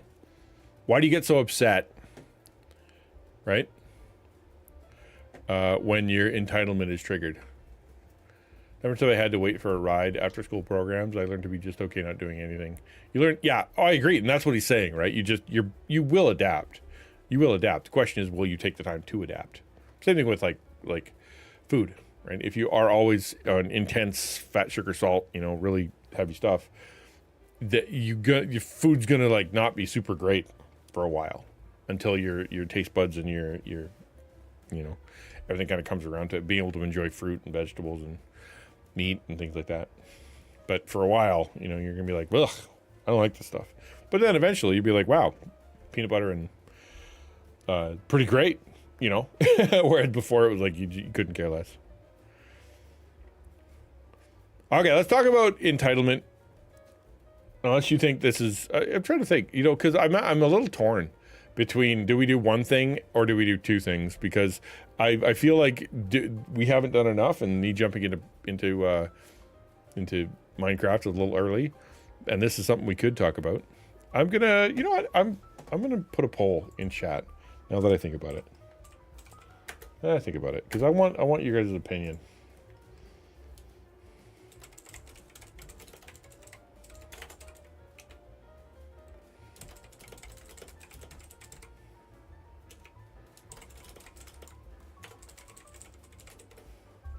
Okay, I'm going to start a 1-minute poll.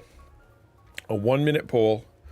And y'all can contribute. My whole room will be blue for as long as the poll's on. And so if you, do you want to?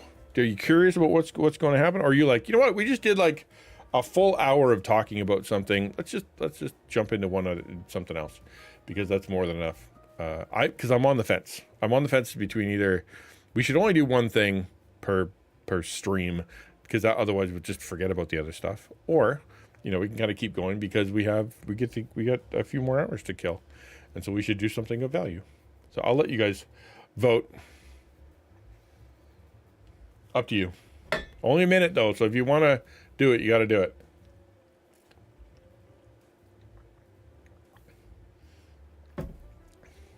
$15 seconds.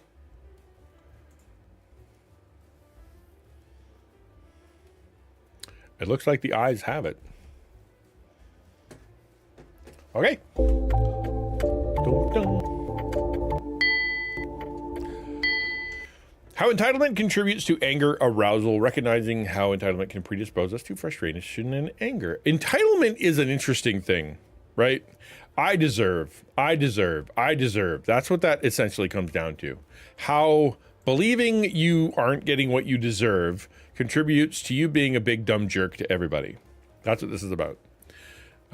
These all just repeat the rest of it. So we're going to start with the article and kind of work our way through. It says this. Throughout my years as a clinician, I've worked with many individuals whose anger was fueled by their sense of entitlement.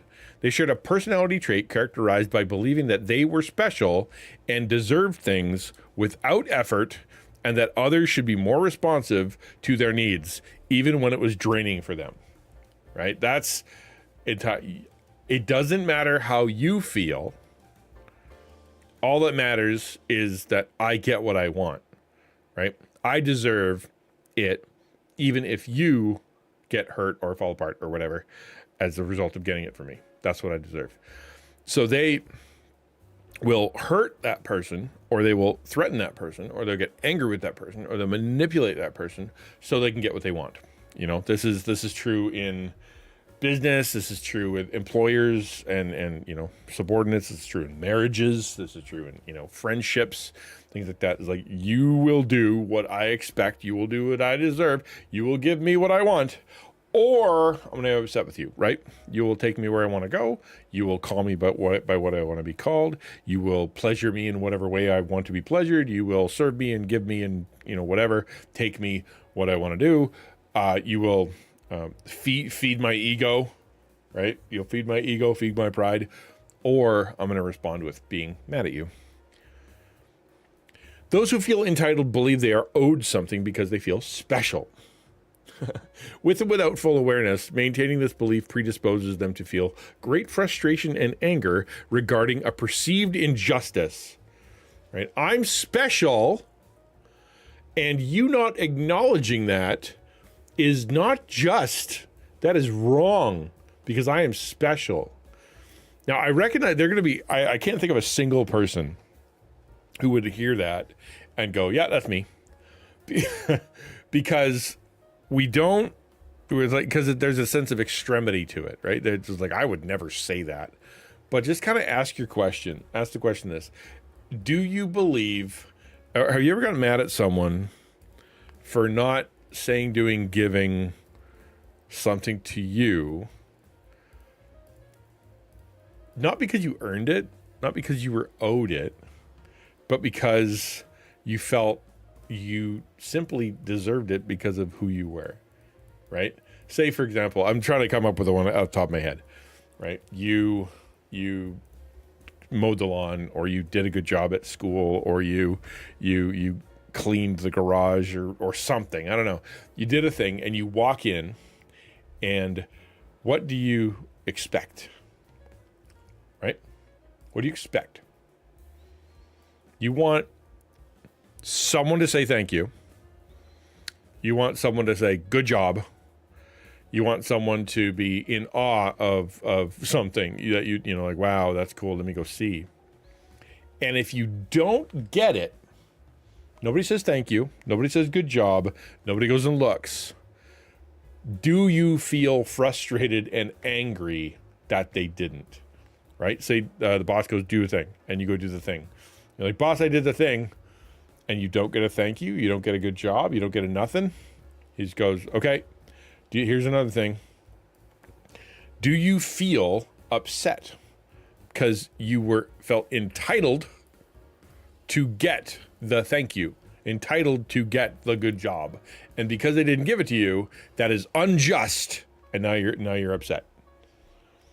Willing to admit my level of entitlement had been a struggle in a relationship marriage department. Yeah, and that's it, right? Like, I deserve, I should be getting, I've earned the right to, and if I'm not getting that, that means the world is broken and people are the worst, and I get to take things out on them.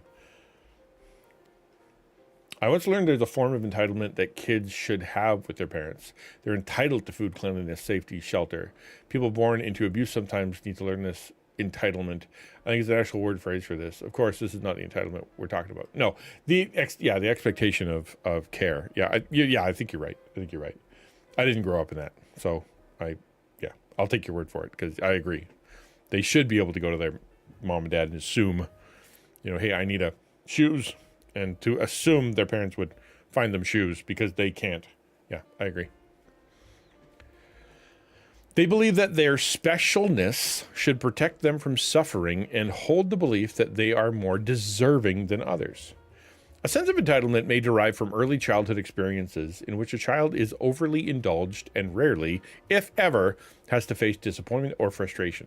We have a term for that. We use the word spoiled. It might be supported by parenting that fosters a false sense of inflated ego.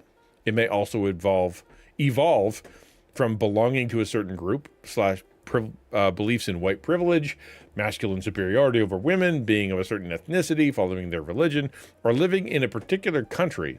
Such entitlement may be further reinforced by members of the group. Yeah, you are better because you are this color, because you are this religion, because you are this nationality, because you come from this country, because you have, this title or this last name. You are entitled. And anybody who doesn't believe that is wrong and should be punished. And simply by being who you are, you deserve. Right? When does someone feel entitled versus just buying into something? Someone might feel entitled to their revenge over something that happened to them or someone close to them. But when is it just buying into what they hear in the news or in a video? Well, if they're buying into it, it means they've been convinced, right? So if someone says, I deserve this, I didn't get it, now I'm upset. It could be that someone told them, right? Like, hey, did you get a raise? Did you get, did they get hurt as much as you got hurt? Did you get, did that happen? If not, you've been treated wrongly. And then that person goes, well, you know what? I have been treated wrongly. I do deserve that. And then their sense of injustice and their sense of entitlement kicks in. They may not know, and we talked about, bad company ruining good character. That idea that if you're surrounded by people who are bitter, grumpy people who believe that the world owes them something, or that because they were hurt, because they were abused, because they were left behind, because they were, whatever, that they get to treat the world badly. And if you go find that group, they convince you, no, you're a victim. You deserve. No, you're a good person. They're bad people. You deserve. They need punishment. We need to band together, all of us who should be able to take this on and tell them that they're all wrong. And if you hang around those people, you can be convinced that your sense of entitlement, right? Then you buy into it. Well, if they're convinced, and that's, if at the end, and you find out, and plenty of people have figured out that their group lied to them. Their group was like, you should go get this, you should do this, you should quit your job. That boss doesn't understand you. And then you quit your job and you realize, I was just listening to a bunch of idiots who didn't know what they were talking about. And I wasn't owed that. I hadn't earned it yet. Like, I got my wrist slapped recently by someone I was talking to, who was I shared a video about it. It was my dragon roast, right? And it wasn't them I asked for the wrist slap. So, dude, they're great. I asked for it. Tell me if I'm doing anything wrong. And their answer was, you are acting way too big for your britches. You have not earned what you keep asking for. Like you talk about projects that are bigger than it. You contribute information and contribute. You're trying to help with things that you haven't earned the relationship with. What like that? We burn way more energy on you than any other of our people, because you're so you're so engaged and got all these big ideas and stuff. You haven't earned the right to say all that stuff yet. And they're right. They're absolutely right. I am a very small fry in a very small fish in a very small pond. And so therefore or a very big pond or whatever.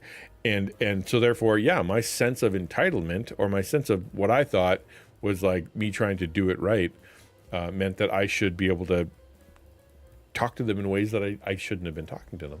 Asking them for stuff I shouldn't have been asking them for, in ways I shouldn't have been asking. That was me. Now, I got that wrong, so I can go back and go, you're right, I was wrong. I shouldn't do that, and then alter my behavior. But that doesn't change the fact that I'd done it. Entitlement contributes to anger.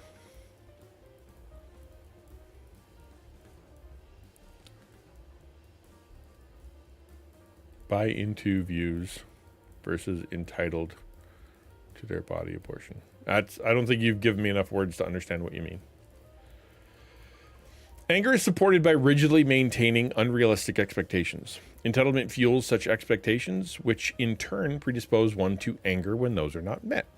Those who feel entitled filter experiences of their world through a lens that is hyper-vigilant for behaviors that either meet or challenge these expectations. They are quick to feel slighted, to experience injustice, and to perceive their goals as being thwarted, right? And this is I'm an old woman, so therefore I deserve. I am a businessman, therefore I deserve. I am a victim, therefore I deserve. I am a celebrity, therefore I deserve. I am a wife, husband, friend, whatever, therefore I deserve. And then, so you're looking through, in your mind, if you have this problem, you're looking hyper vigilantly, as in you're looking all the time for a question, are they meeting my expectations? Are they giving to me what I deserve? Are they giving to me what I expect? Right? Is my husband, is my wife, is my friend, is my employer, is the world, our, whatever race, color, nationality, whatever, are they doing what they're supposed to be doing in relationship to me? If not, then I'm slighted. Right? So a woman, an old lady, you call her dude, right? I from experience, right? Calling a lady dude. What's up, dude? And they look at you and that is not the right term to be calling me, right? That's wrong. Like that's very disrespectful. And the entitlement of that is, because of my age, because of my position, because of my whatever, I am entitled to you referring to me in a certain way, with a certain respect, with a certain air of dignity, with a certain air of professionalism or whatever. And that word, I deserve more. Where did they get that? Do they? Right? Where did that come from? Where's that rule written down? Is it written somewhere? They think it is. And for them, it's so obvious that they can turn around and give anger to the one who didn't say the right title, didn't say the right word. Someone buys into something, they may believe it's okay to do something. Relative versus absolute truth versus entitled to do whatever they want to get what they want, even if it leads to evil or hurting others. Yeah, well, that's it. The entitlement means they're allowed to do what they want, right? I'm entitled to XYZ. So therefore, it doesn't matter the consequences to the others, because I deserved it and didn't get it, or I deserve it and I have to step on them to get it. So therefore, because I deserve it, it's okay for me to get it. The ends justify the means, right? Whereas if you think you would like that and you think you've earned it, but you're like, well, maybe I didn't yet, kind of thing, you can maybe let it go. I don't know. But yeah, there definitely are the sense of entitlement comes in a lot of different ways. Entitlement comes from broken expectations. Well, your broken expectations came from your sense of entitlement. I think it's the opposite, right? You had a set of expectations, things you were entitled to, that you didn't get. They were broken, right? So therefore, you are disappointed. So you have to. This is where the work comes in, and to ask yourself the question: what do you deserve? What should you have expected? Right? What do you deserve? And a lot of people, if you sit there and list it, they wouldn't list all the things that they have in their head. They deserve a good job. They deserve to be, to have a vacation every year. They deserve to be to have time off, right? They deserve to be on the board at church. They deserve to have people come running and give them a hug when they walk into a room. They deserve to have more viewers. They deserve, that, like, for them. And so therefore, all of the ways that they've decided the things that they deserve and the things that they, the expectation doesn't happen, they're upset. I expect that if I do XYZ, I'll get a girlfriend. If I do XYZ, I'll get a boyfriend. If I do XYZ, I'll have a good job. If I do XYZ, my parents will be happy. If I do XYZ, the money will come, or flow will come, or pride or popularity will come. And when it didn't happen, you're upset with the world. I'm mad. I did the thing. Who set that rule? Well, you did. Right? There's no one-to-one that if you do this and this and this, a girl has to like you, or you do this and this and this, and you have to get a raise, or you do this and this and this, and then people have to become your friend. That's you. You thought of that, right? You came up with that.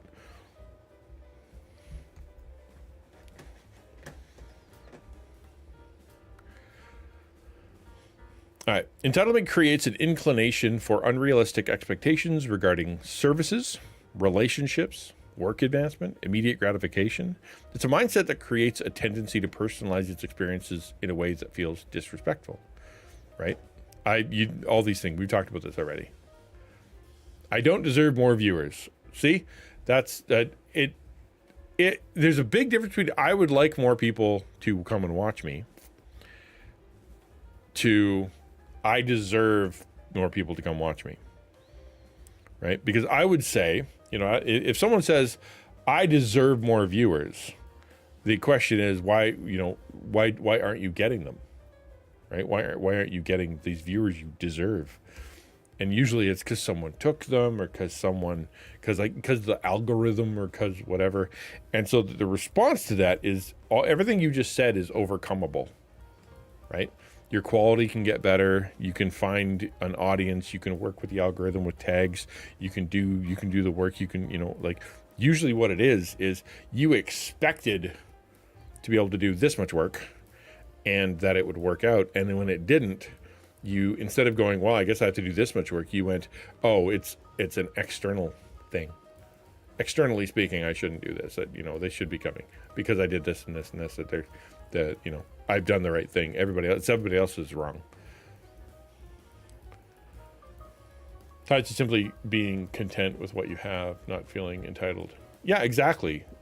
There's a real sense that everything over hell is grace, right? What do you deserve? You deserve eternal torment by God in full judgment for all time in a lake of fire forever. That's what you deserve. You didn't get it because of God's grace.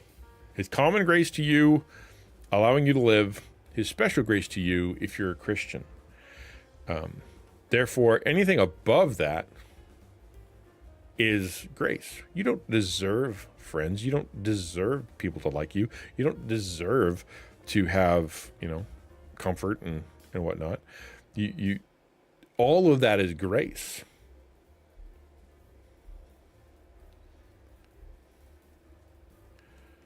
Like, what is healthy mentality towards deserving something? In a sense, I don't deserve anything, but in another sense, we get angry when we don't reap what we sow. Yeah. But that's my point. You don't deserve it, right? Like, what do I deserve, right? What do I deserve when it comes to my wife? What do I deserve when it comes to my kids? What do I deserve when it comes to the people at Taco? What do I deserve when it comes to my friends, right? That's a critical question, because if I think my friends owe me work, my friends owe me money, they have to support me. Why aren't they giving me money? Because if they loved me, they would give me money, right? Or they would help me with my work, or they would call me more, or they would, be available more.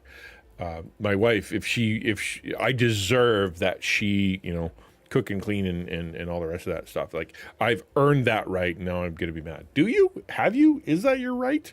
I think it's really important that we filter our lives through the question of, I would really like these things. It'd be great if I had. A lot of good would come from. I think it'd be really cool if, and I deserve this, and to not have it is wrong. Because that's probably not true. Depths of God's grace should make you appreciate. Yeah, everything, and that's it. Everything above hell is grace, and if you can see it that way, that's where you get the, what we talked about, is the, I have learned the secret to facing plenty and hunger, abundance and need. Like that. It's contentedness. I've learned that if I don't have it, it's okay, because I have God, and if I do have it, good, but God's still better. And that may sound difficult, because it is, but at the same time, if your lens of what you think you deserve and who do you think you are and what you think other people should do for you, if it's realistic, then you're going to have a much more enjoyable life. If it's not realistic, if you are attributing all kinds of things to other people that aren't giving you what you want, you're just going to be mad at everybody all the time.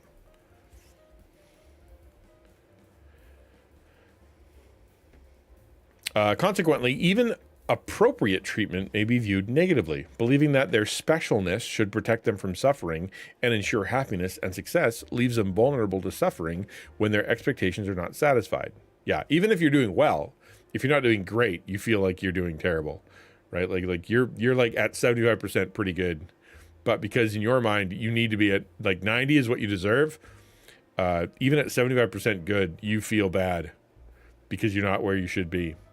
Like, why do I have to go with that? Why do I not get? Why do other people have? I'm comparing myself to everybody, and they all have more than me. So therefore, I'm not getting what I deserve. Grace of God isn't realistic in a logical way. No, it's not. It's not. That's grace. We don't deserve it. Grace equals undeserved merit. God has chosen to give you something you do not deserve just because he decided to. That's it. Mercy is when he chooses not to give you something you do deserve, even like in punishment, for example, not to give you something you deserve just because he loves you, right? Grace and mercy are not deserved. He's just a decision that God does it. Why does he do it? He says, because he does. That's his answer in the Bible. I'm not telling you.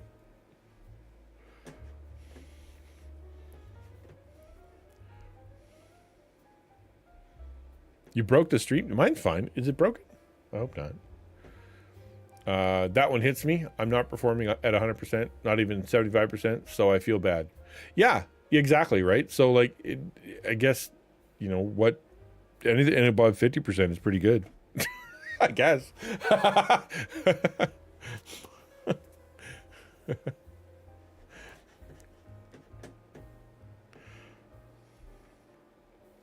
Okay, where are we at? Okay.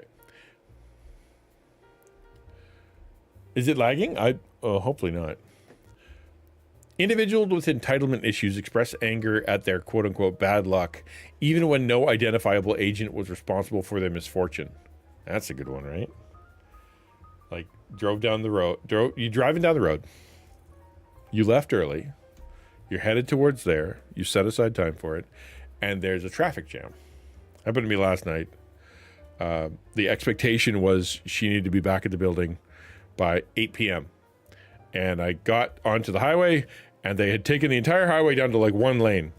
And it was just, we were there for half an hour. So expectation was get there by 8. We thought we'd be close. Reality was there's traffic. So therefore, I get, I'm like, I'm used to not being I've been angry about everything way too much. And so therefore I give a lot of stuff up. I'm like, I'm not going to be angry anymore. It's too hard to be angry all the time. So I'm like, you know what? Just sit here and enjoy it. The radio's on. We have enough gas. We've texted them. They know we're going to be late. We've done everything we can do. Why don't we just enjoy being in the car together? There's no reason to get upset. However, if your sense of entitlement is out of whack, you're mad at the cars, you're mad at the city, you're mad at the government, you're mad at the traffic, you're mad at, I don't know, your car, you're mad at the people in the car, you're yelling at people. Why are you yelling at people in the car? They didn't cause a traffic jam. Why are you upset? Right? Why are you mad? Because you have this out of whack sense of entitlement that says, I deserve to get where I'm going on time because I left early. Don't they know who I am? Don't they know how important it is? Well, they don't. And no, you don't. You don't deserve that. It's a traffic jam. They happen, right? Getting angry about it, blaming the universe, blaming bad luck, blaming, whatever, the city, all that, they're just burning energy that you don't need to burn for stuff that you could have changed anyway. Just enjoy where you're at. Contentedness, right? On my own content journey, I'm the one who closes down the lanes, then complains why I don't have viewers. I'm not performing at 100% like earlier. Yeah, well, I haven't performed at 100% for months, right? So this is something I've been dealing with. And that is, I haven't made content that I've wanted to make for 2 months, maybe more. And today is like the first day I've come back and went, I got up early. I prepped the stream. I changed things to make it look like I want to change things because that's, and whatnot. Now I feel like I'm doing my job. For the last 2 months, I felt like I wasn't doing my job. And then when my numbers tanked and, like Twitch did the algorithm weirdness and then the numbers tanked even more. When I looked at the numbers, I went, I have monumentally screwed up my content and I'm getting what I deserve. I suck. And that made me flip to a sense of entitlement that went, I deserve to have the time, energy, effort, finances, help to be able to have a great stream. I deserve for my wife to help me. I deserve for my kids to keep the house clean so I don't have to. I deserve to have Taco at my, beck and call so they'll do things and not, not have to have their own life and stuff. I deserve to have, friends offer me help. I deserve to have churches come and give me money and give me support. And and all that's what I deserve. And if they would follow through, I would have more, viewers. I'd have more content. I'd be doing so much better. It's their fault why I don't have enough. And that's a sense of entitlement. None of that is true. And I'm mad at people who I shouldn't be mad at for stuff I shouldn't be mad about. People speed only need to arrive at their destination about 2 minutes, 30 seconds faster. It's true. You watch people come flying down the road and like, and then get in front of you and they stop at the same red light you stopped at. That you slowly putter up behind them. Was that worth all the anxiety? Was that worth all the upsetness and the cutting off traffic and risking yourself? It's not. It's not. Tim Fletcher, the founder of, smile really big. Give him the old thumbs up. Yeah. For a long time, I was an angry dude, and just upset. Again, probably sense of entitlement, because of abuse and bullying and whatever. Lots of reasons. But I'm like, I got to a place where I'm like, I don't want to be upset anymore. I don't want to be angry anymore. It's so much energy. It's so much misery. It's so much stomach aches. It's so much pain for stuff I can't change. I'm not mad about stuff I can do anything about. So why sit there in the car mad? And so I just came up with like little tricks. Car is a great example, right? Somebody comes flying by and I say to myself, that person is very important. That person is a doctor, and they are on the way to save a baby that's being born right now. And they live in some place, and they got to get to the hospital. And so therefore, them flying past me at that speed and honking and trying to get me out of the way is saving a life. They're trying to save someone's life. So therefore, if I knew that, would I be upset with them? Of course I wouldn't. Because yeah, I'd want them to do everything they could to try to get out there and save that baby. Right? So therefore, why if that could be the case. So I don't need to get upset. I don't need to get upset. Yeah. Let them do their thing. I don't have to be mad at them. Tailgating's another issue. Some getting on my tail. I want to stay safe, but I can't control. Yeah. But you can control your reaction to what they're doing. Right? You can just drive. Just drive. You want to be on my tail. That's up to you, man. I'm not engaging with your stupidity. Right? Someone comes up, look at you, give you the cross, like, yeah, okay. You did, must be bad to be you, because you are a grumpy dude. Tim Fletcher, the founder of Recovery Education and Addictions Complex Trauma, identifies 5 types of entitlement that include, okay, let's do some diagnoses, some internet diagnoses. Number 1, excessive entitlement. Entitlement that is accompanied by demanding and controlling behavior and a lack of empathy, often with a sense of being above the law. Individuals with this type of entitlement are more likely to have clinical diagnoses, including narcissism and personality disorders. Yeah, so these are true bad guys, right? These are dudes that are, I am the law, right? Yeah, these are people who believe that no matter what they do, they're right. And so I would imagine this would be like mob bosses and people who are doing bad stuff because of who they are, what their last name is, and how they grew up and whatever. Or for that matter, I came from a poor neighborhood, came from a bad place, came from a broken home, came from whatever. Therefore, I'm allowed to hurt people, break things, take stuff. This year, you could also talk about people who say go and like loot, right? Because of XYZ issue with the environment or with, the cops or with whatever. Because of that, I am entitled to break a window and take a TV, right? I'm entitled to do that. I don't have to follow the law. Don't have to respect people's property. I don't have to, because I am, because of the situation, because of what happened to somebody else that isn't me, I have the right to break a window and steal a stereo. Restrictive entitlement. A more passive and hidden entitlement. This is reflected by the person who does not express their opinion or needs until they are triggered because they can no longer contain their anger. Man, these people suck, right? All of a sudden you're like, okay, what's wrong? You didn't give me a piece of cake. You served everyone else. You forgot me. And what's the response? Why didn't you say something? Why don't you raise your hand? Hey, you missed me. Can I have one?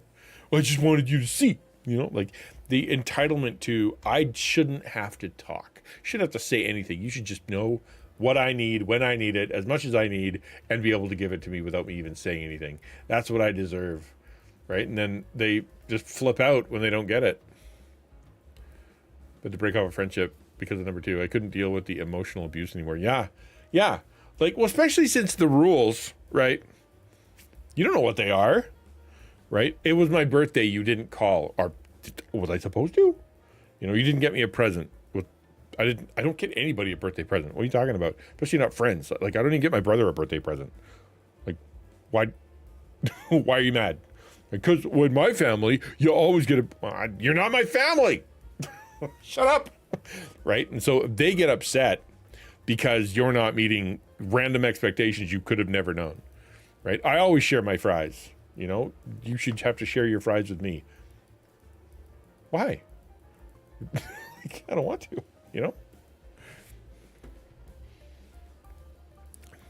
Dependent entitlement.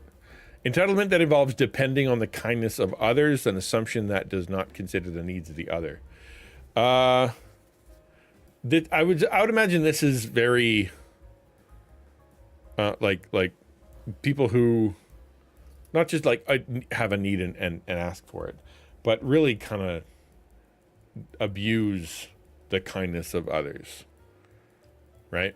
Like that person will come and pick you up even if they have something to do.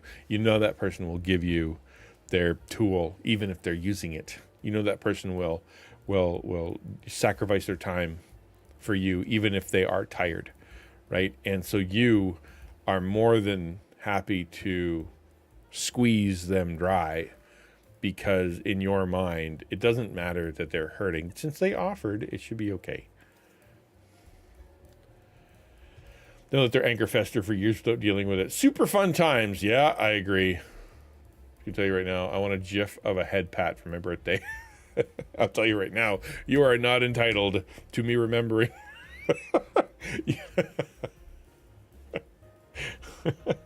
It's just not gonna happen. You send me a text, I will send you one. Promise. You just get to say, "Hey, it's my birthday," and you said that you were supposed to send the text. I will totally send it to you. 100%. Within a day, within two, maybe within the week.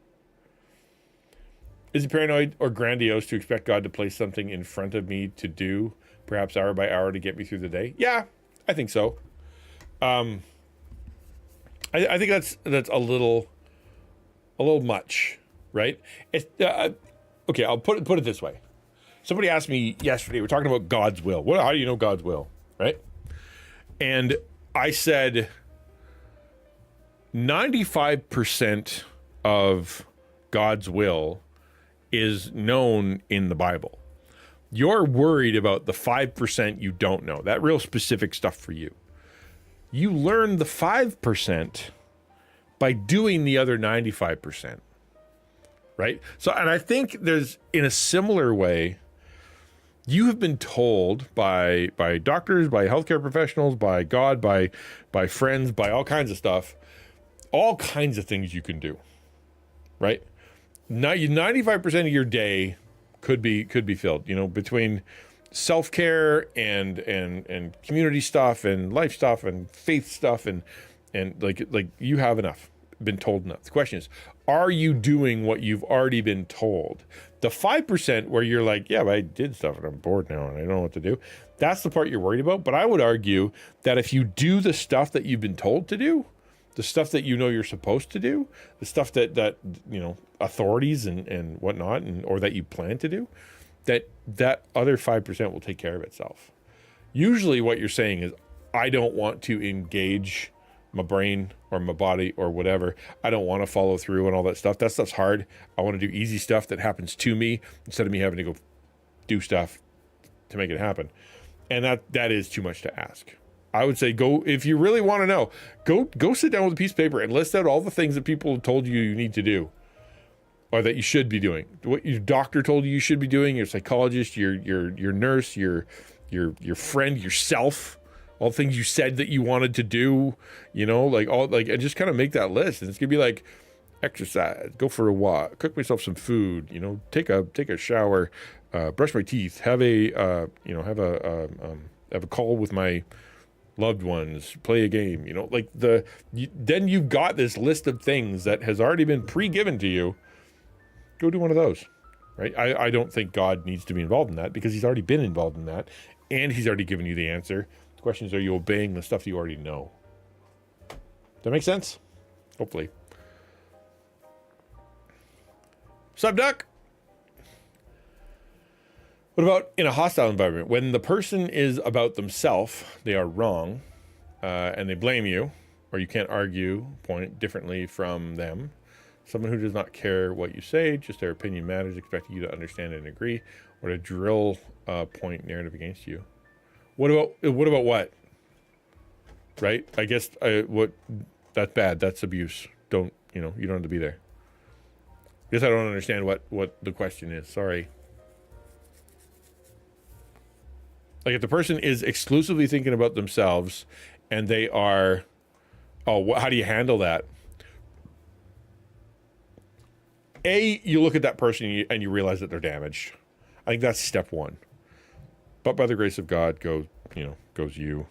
They're a damaged person. They're sinned against. How they grew up maybe might not have been good. They were abused too. They've been lied to by the enemy. They've been lied to by themselves. They've been lied to by their temptations. They've gotten themselves in situations that they shouldn't got into through all kinds of manners. They've been affected by sin. That person is got issues and problems. That's one. That allows you to give them grace. It allows you to see them through the lens of they are a victim of sin. They're a victim of temptation. They're a victim of their circumstance. They're a victim of their environment. They're a victim of their parents. They're a consequence as well. Yeah, they're an actor, but that comes from somewhere, and it allows you to give them grace. But you're also able to say, especially what you said, right? They're hostile to me. They only think of themselves. What they do to me is wrong. They blame me for things that are wrong, and I can't do anything about it, right? I can't argue. That is a situation you leave. You don't need to be there, right? Because they're in a wall.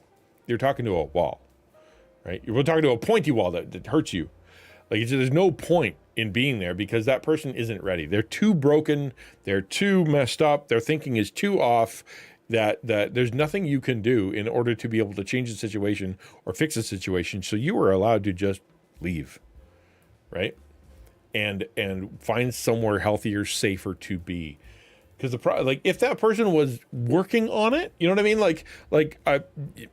In a relationship with someone who has anger issues or addiction issues or control issues or whatever, and they're working on it, right? They still blow up at times, or they still get manipulative, or they still steal stuff at times. But when you call them out on it, you're like, you did it again. They go, I did it again. Dang it. I'm sorry. Here's the thing back. I apologize. I shouldn't have done that. And you see them trying to work. Then you're like, okay, I can stick around. I can give grace with that. I can work around that. Maybe I'll, protect myself in certain ways and whatever, and learn whatever. But you see an upswing. They're doing it. But if you got someone that's that intractable, that completely just, gone, you don't need to be there.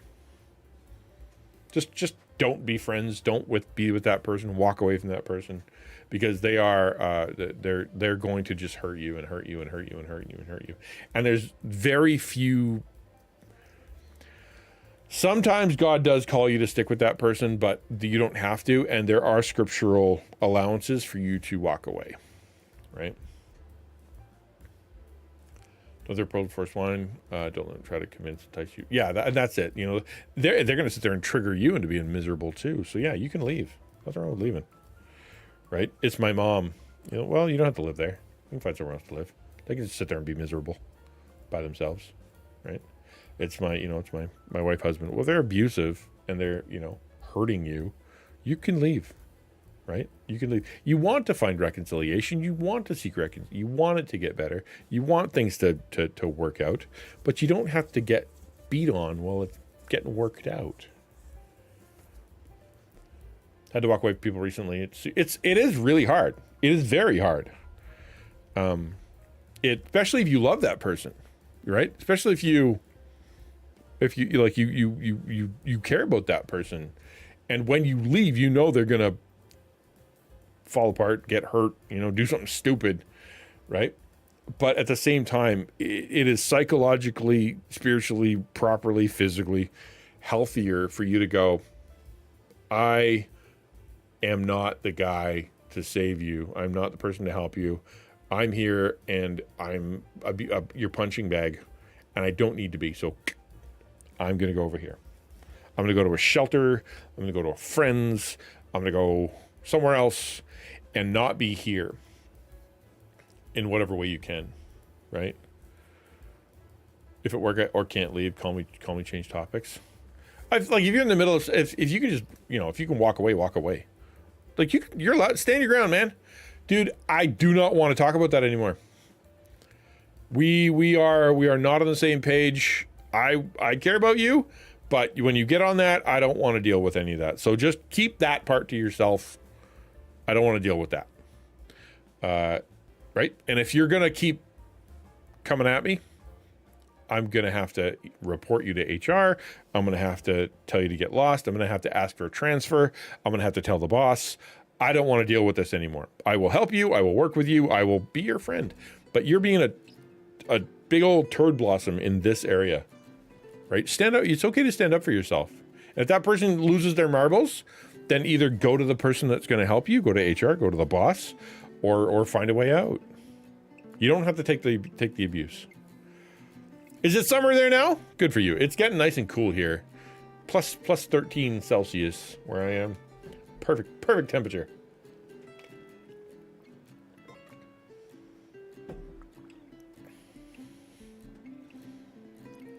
Well, you can.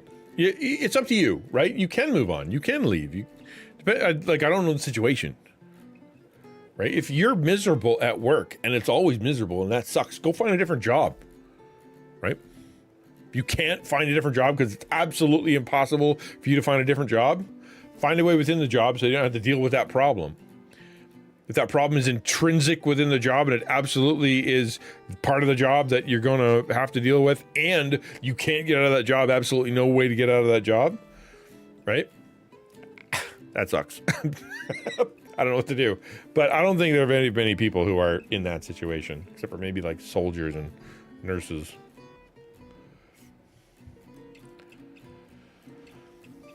Still spring, but it's summer. Yeah, I've been hot. Well, that's good. That's good. You go out and play soccer.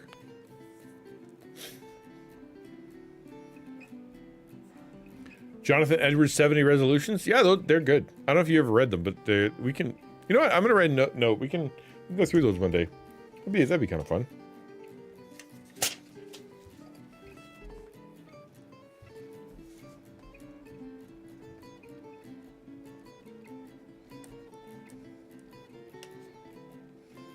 That might be fun to go through. No soccer. All right, go play shuffleboard. Go for a swim. Do you guys swim there, or does you just get eaten by sharks?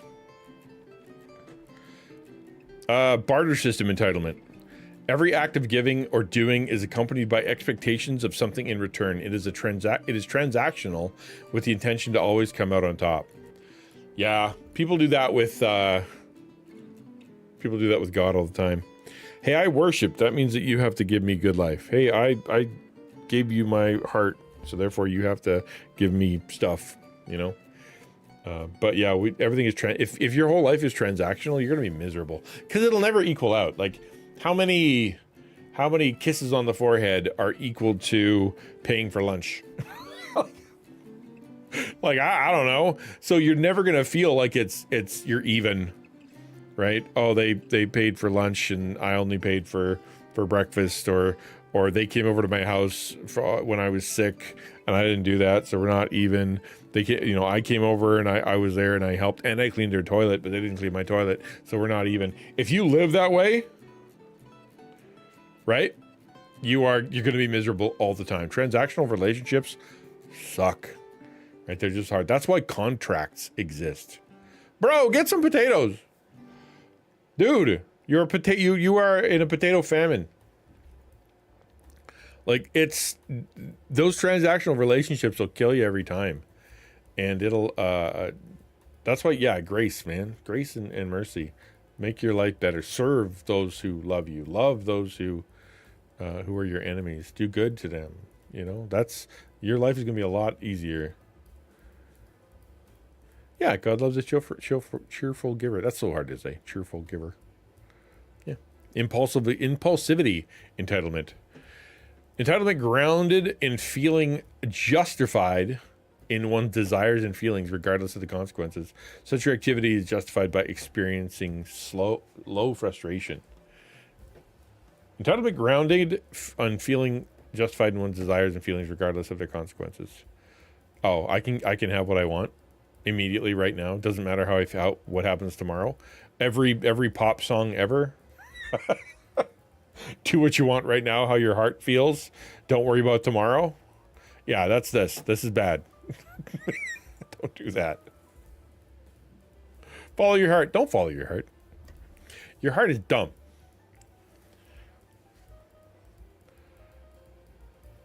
Yes, I do. I want to see it. I haven't seen it yet. You didn't take a picture of the last one. All right, are we good? Hold on. All right, let's skip down to addressing the entitlement.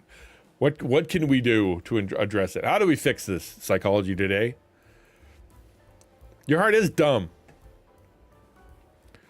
The following strategies can be helpful in addressing the impact of one's entitlement. Number one, reflect on and examine expectations to better distinguish between realistic and unrealistic expectations.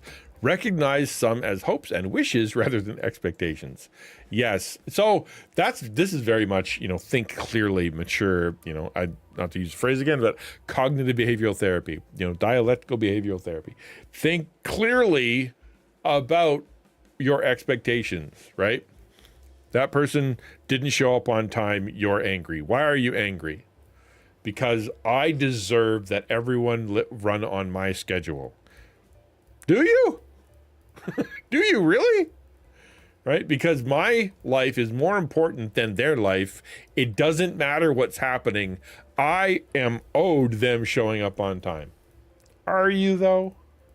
Or is that just something you hope happens? Right? Spending time thinking through that kind of stuff is really helpful. All right, hit me with that potato wrap. I want to see a picture. Cuz I've never seen one before. That's new and different. I haven't seen one before, Duck. I want to see it. Consider what your views would be of a person who voiced the expectations you maintain. What if you bumped into a version of yourself? Right? XNU merch, yeah, why not, right? If you bump into somebody who had the same expectations of others as you have for them, would you be okay with that if they held you to the same standard? Right? You have to say and do and act and be and give all the things you expect others to do for you. You'd be like, wow. That person's the worst. I don't like that at all. Okay, then you should probably work on that, right?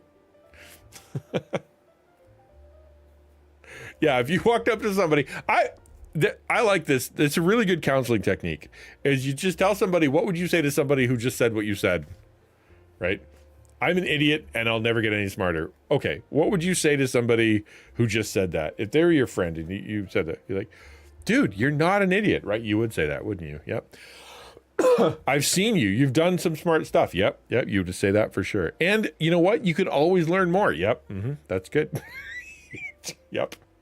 Right. Exactly. Like it's once you, just put the shoe on the other foot, man.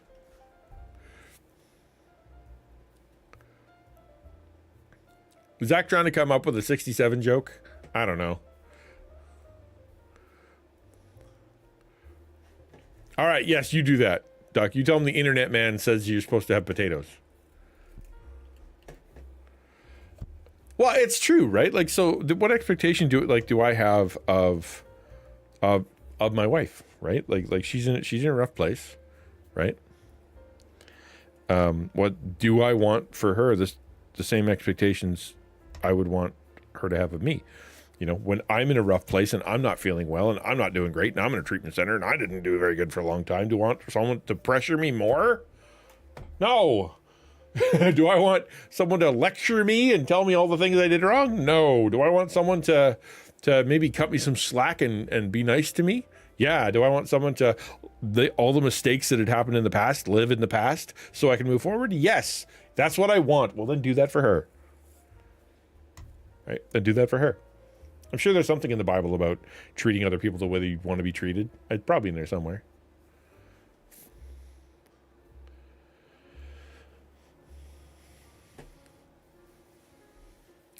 Accidents with illegals blocking the road happens a lot. Am I entitled to believe my health and making it to the doctor is more important than their activity that are criminal already?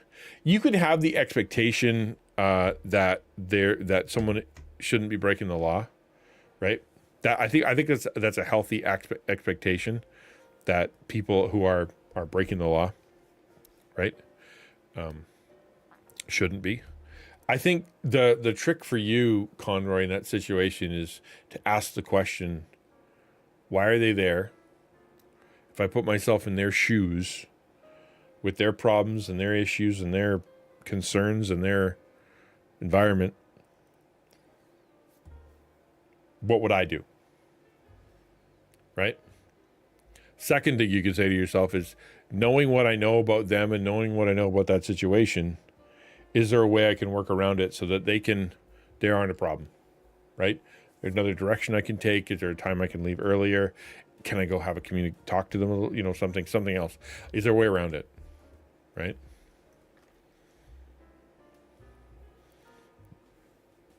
I want people to tell me the truth, so I tell the truth. People hate that. Well, it depends. There's truth and there's truth with grace, man. I have personally never been offended by you, so it hasn't been a problem for me. But the grace thing is usually the part that's missing when it comes to the truth. It's timing and grace usually are the thing that people don't want when it comes to the truth. Some people don't ever like the good timing. Like, never good time. Sometimes you got to tell it anyway.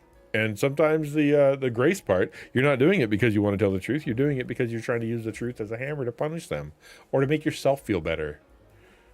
And that's not good. It's just the truth.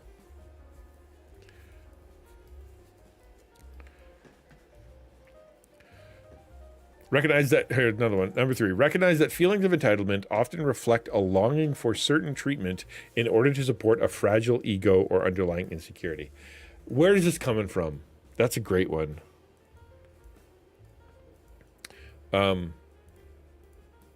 Right? Like, why do I think that I'm entitled to this? Why am I upset?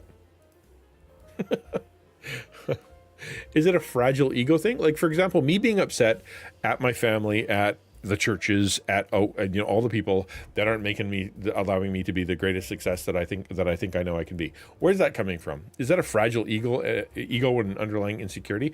The insecurity is there. I'm deeply worried that this is all going to be taken away from me come February, right? That's a reality for me right now. March, I might be working at Walmart. I don't know. And that freaks me out. So in that underlying insecurity where I'm freaking out about March is a bunch of emotional stuff where I want to lay blame.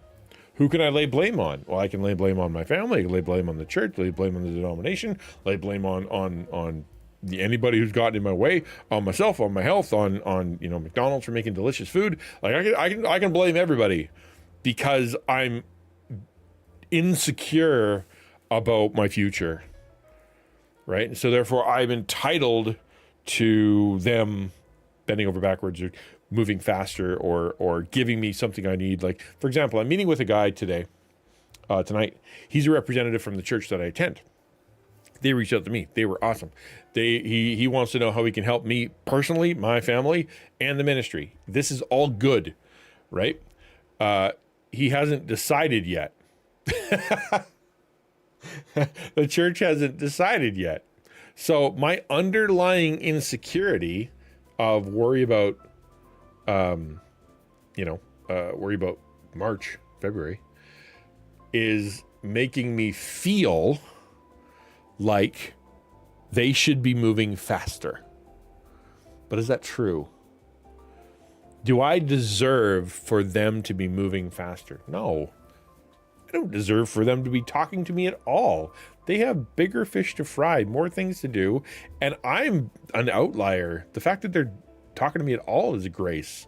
My fear could drive me to be upset with the people that are trying to help me because they're not helping me fast enough, right? That sense of entitlement reflected because of my insecurity. So in your insecurity, right? Nobody likes me, therefore I should have more people. I don't want to be seen as an idiot, therefore I should sound smarter, but I'm not. But whatever, like your underlying or your fragile ego, is that why you feel other people should be treating you differently or doing different things? Number 4, Think about the extent to which underlying pain or suffering might be fueling entitlement as a way to make up for or distract from feeling past hurts. Recognize that anger is both a reaction to and a distraction from such suffering. Let me read that again. Think about the extent to which underlying pain or suffering might be fueling entitlement as a way to make up for or distract from feeling past hurts. Yeah, could be. You're a jerk and acting like a jerk because you don't want to think about the stuff that happened in the past, right? My parents never paid attention to me. My parents never affirmed me. My dad never told me he loved me.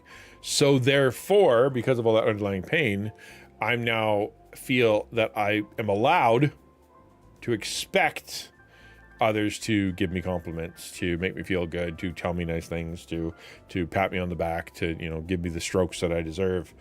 And that's, if they don't do that, it's not because, it's because I want my dad to do it, or I want my family to do it. I wanted someone to love me to do it, and they didn't. So now I'm projecting all that onto someone else. Is that fair to them? No. Do I have the right to make them do that? No. But at least recognizing, kind of going, this could be because when I was growing up, something was messed up. And I'm trying to get someone who will never say a good thing to me through them. Remember that blaming others and holding on to anger leads us to feel victimized. In turn, it leads to us feel less agency and greater dependency on others to feed our worth, right? Remember that blaming others and holding on to anger leads to feeling victimized, right? This here, what it's talking about is if you're consistently blaming the world, right? The world is against me. The enemy is against me. My friends don't understand me. The algorithm's against me. The government is against me. You can't trust teachers. You can't trust policemen. You can't trust the doctors. You can't trust the pharmacists. You can't trust any of the companies. You can't trust Walmart. Can't trust my job. Can't trust anybody, right? You live in that. It's everybody else, or holding on anger, like just everything, just not being willing to get rid of it, living in that bitterness, makes you feel like a victim. So in other words, because everything's a mess and because everybody sucks, to you specifically, you have the right to ask of them that which you need, right? I can't go out there and help myself. The world doesn't work that way. I need someone else to do it for me. Or every time I've gone out there to XYZ, the world doesn't work, right? Or I could never walk into that blankety blank again. Those people all suck and they would all hurt me. Therefore, the only person I can trust is you, or it'll never happen. And so therefore, if anybody gets in the way of that, you end up getting angry. Right? You need other people to make you feel safe, make you feel as though that you have value and worth, or that they are protecting you, and that you deserve it, right? Entitlement reinforces entitlement, strengthening the self-destructive mindset. Sure. Yeah. Professional counseling can be effective in dealing with the issues of entitlement. Yeah, maybe get some counseling. Agreed. All right. Anybody have anything they want to say with that before I take my break? Because that is the end of that.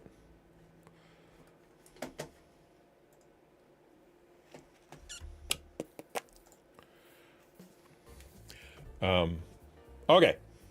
So, time for me to go on break. That's what I'm going to do. I'm going to go get myself a sandwich. I'm going to come back. I'm going to eat. I feel really low in the frame. Why do I feel so low in the frame? This is the right spot. Yuck. That's better. Okay.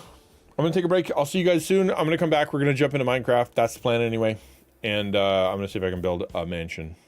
That's what we're going to do. See you soon. In the meantime, !web, ! Tell a friend, ! Do a thing to, ! How bonkers, ! Gotcha. Try all of those things.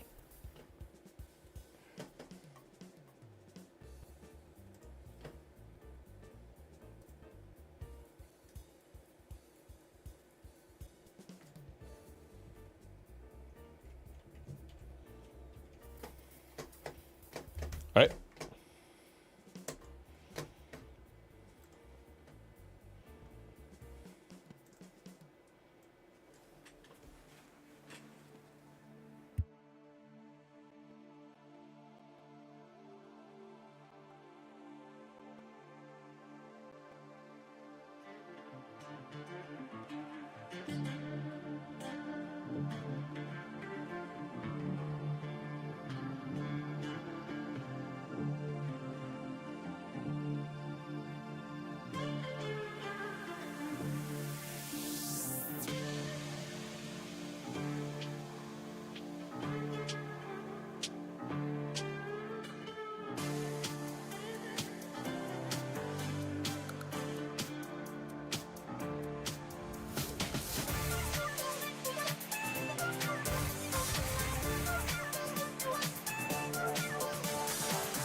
It's already cold, so the butter won't melt.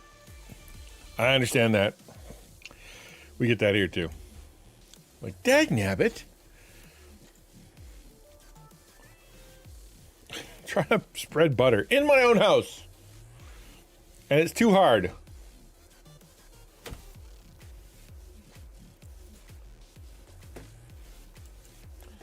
Well, hi.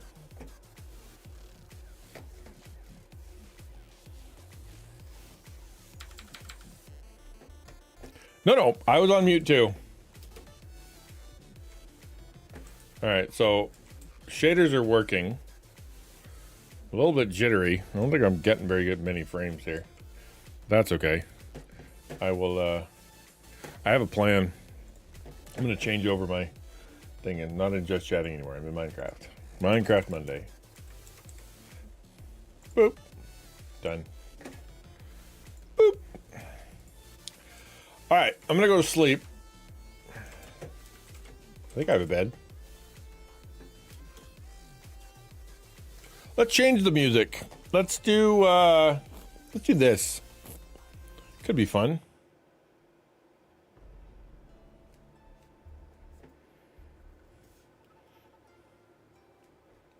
Uh-oh. Where's the screen? Why is it blinky? What the heck? Do I have to do this and then this?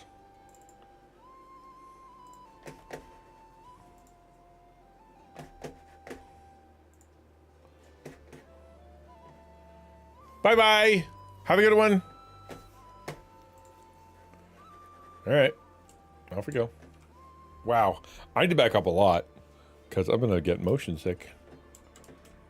I do not need my crossbow. I don't think it's going to be a problem.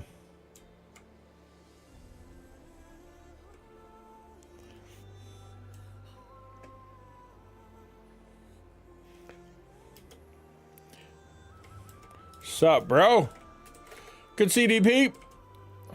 So the plan over here, this is my starter home. This is where I, like, day one. And as okay as it is, I want it gone. I want to find another place I can build my house. I want to show you something that kind of cool. Hold on, am I wearing elytra? I am.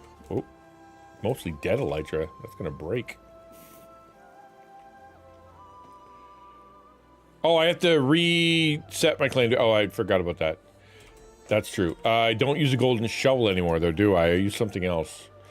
Wholesome said I have to use a command, I think. Okay, how do I repair my elytra?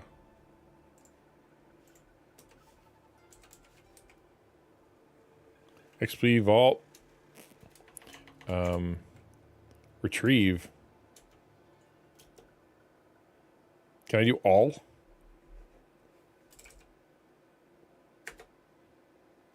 Oh. Can I do that?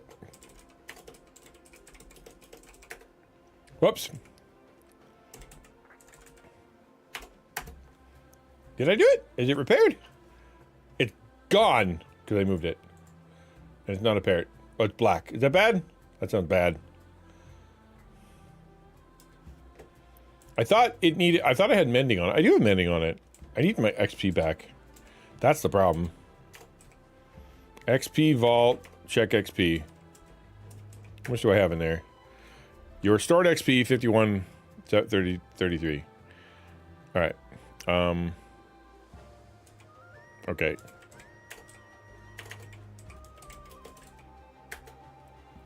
Yay! All better. Okay, check this out. I want to show you guys something. Look at that. Uh-oh.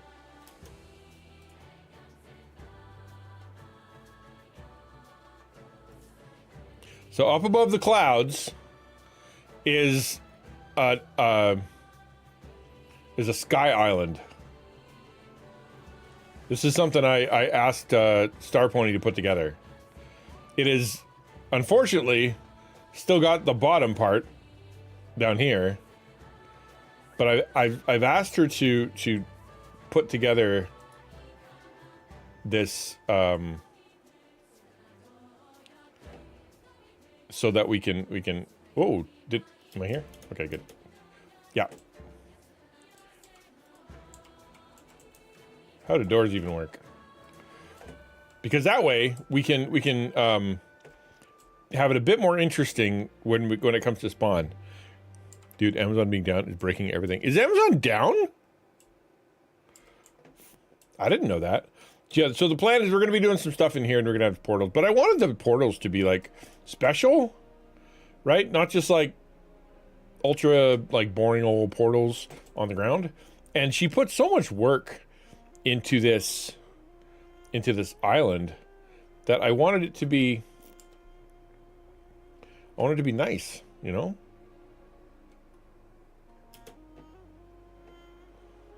Although there is a problem. If I recall, there's a hole here somewhere. There it is.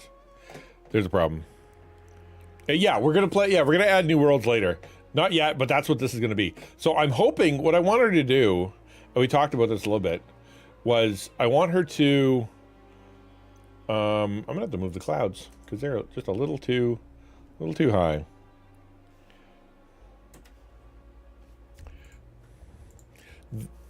I want her to have water coming off of it, and I want her to have some vines coming off of it so that people can go up to it. And I realize everybody here is on Elytra now and whatever, but the whole point is that, you know, you want it to be a bit more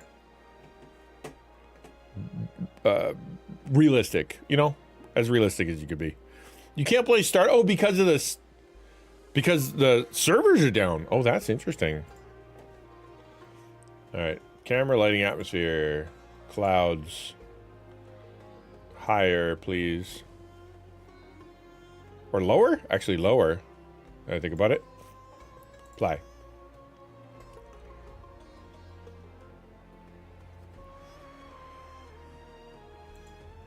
Go away, clouds. There we go. Done. Yeah, that's good. They're just a little bit low.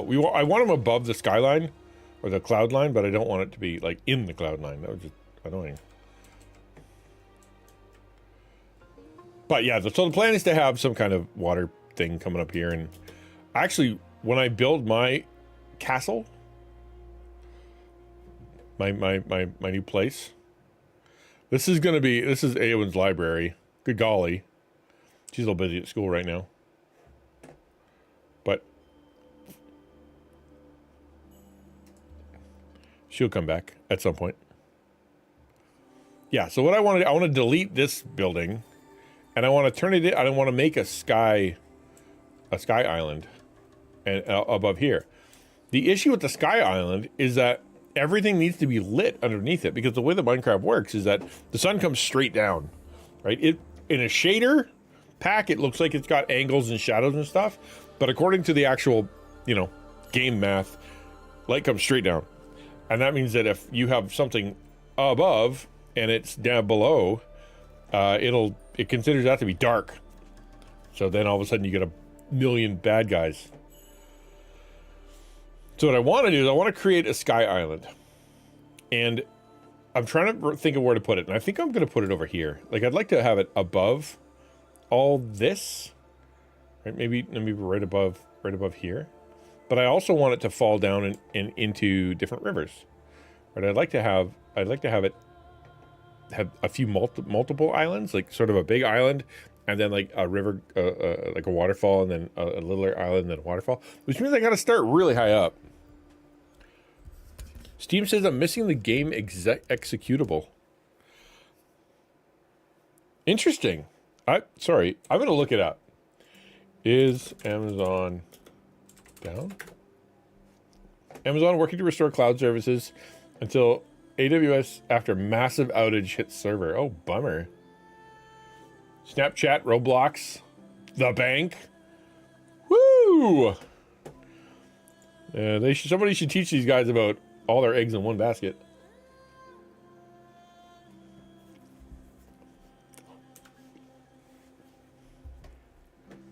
Steam runs on them too.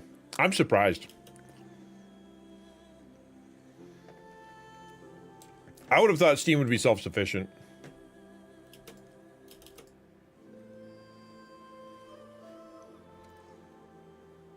Yeah, right above here.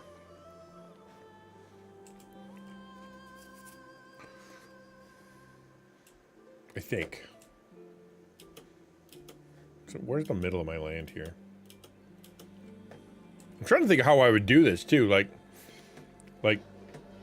actually, you know what? I'm gonna go see what level this Sky Island is on. Like, how high up is it?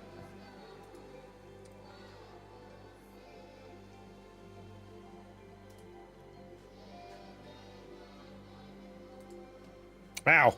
Ow, ow, ow. Ow.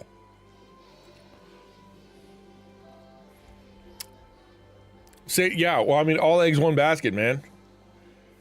And Steam, I would have, I'd have put money on them having their own servers. They are a very self-sufficient company, but I guess, you know, money rules the world, so if it's cheaper. Okay, where are we at? We are at level 196, so basically 200. So if I build all the way up to 200, that's a good place to start.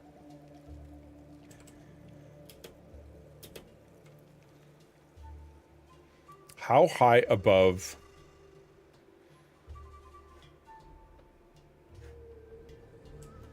Okay, so I'm currently at, I love my evening fireworks show. Isn't that nice? Happens over here at the church too. So I'm currently at 110. So I need to build up 90 blocks. 90 dirt blocks, I would think, because I can't use that many. Can you? How many? Sorry, my brain's not working. What are they called? Scaffolding. How many scaffolding can you have in a row? Let's find out. Let's do some math. Let's do something fun. Scaffolding. I have a lot of it, and I only got to go up 90, but I know I got scaffolding for days. I have more than that. You can use resin blocks for faster buildup. Why would? Oh, because then you can go really fast when you delete them on the way down. Don't forget to light about. Well, actually, that's one of the reasons that I want to do it here is because I'm good. Right, I worked to light up this whole area, so I feel like if I build one straight up, then I wouldn't have to worry about that.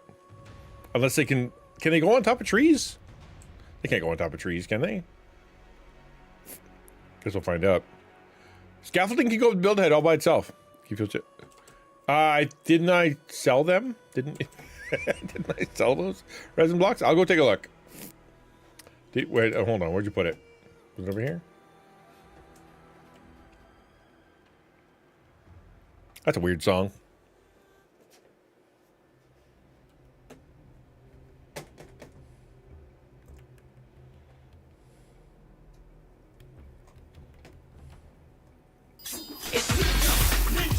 Yo, thank you, sir. Does AFK Journey have their own radio station? Thank you, my friend. I appreciate that. Says, pray the Lord for the opportunity to support your stream and ministry for another month. He is good, and I am grateful he continues to use you and grow his kingdom. I feel a little bit better today than I have in the last few months. I'm able to make a little bit of content, so thank you for saying that, and thank you for your continued support and for your continued encouragement. That's super awesome. Yeah, well, I think it's 7 or maybe 5. I don't know. Hold on, I need to find a playlist. I need to find a playlist. Give me a playlist, man. There you go, AFK Journey. Play that one. On shuffle.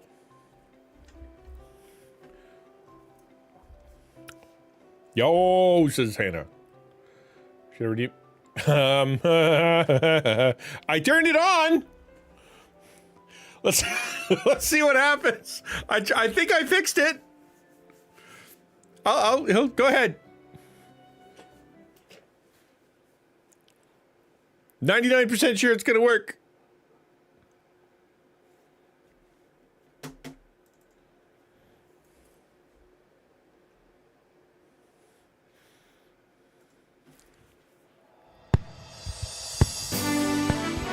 There it is.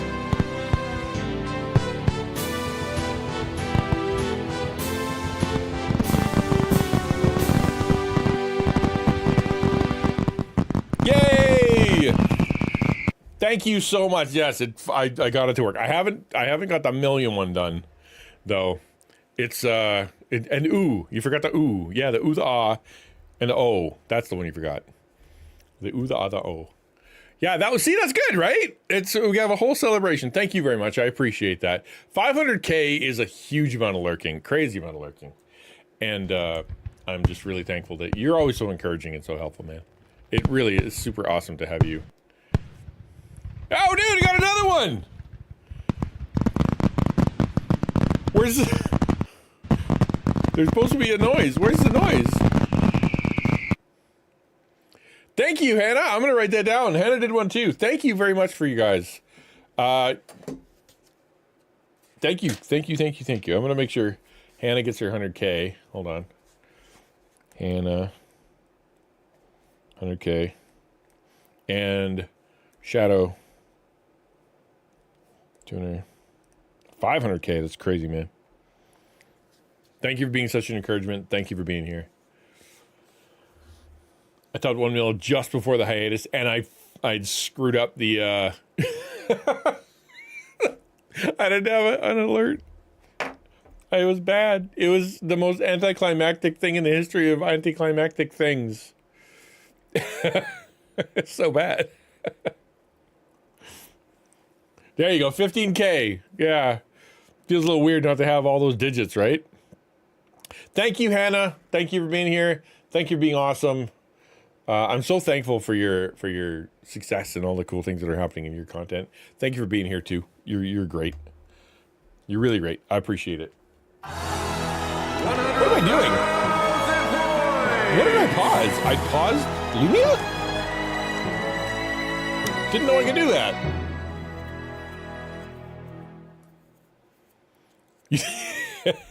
It's a cap with a rock. Well done.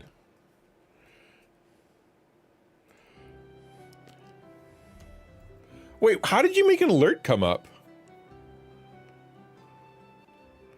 Can you do that again? Like, why is there something that popped up on the screen when you did that?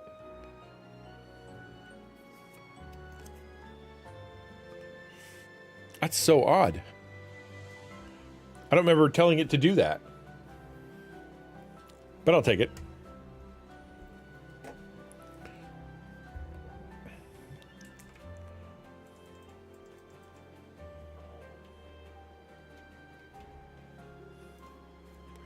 Okay, I'm going to go look for more scaffolding, and then we're going to build up to level 900. Can I put a block on a scaffold? Yeah, the audio is for your sticker. Yeah, somehow when I hit play on the music, it paused your thing. So yeah, they were out of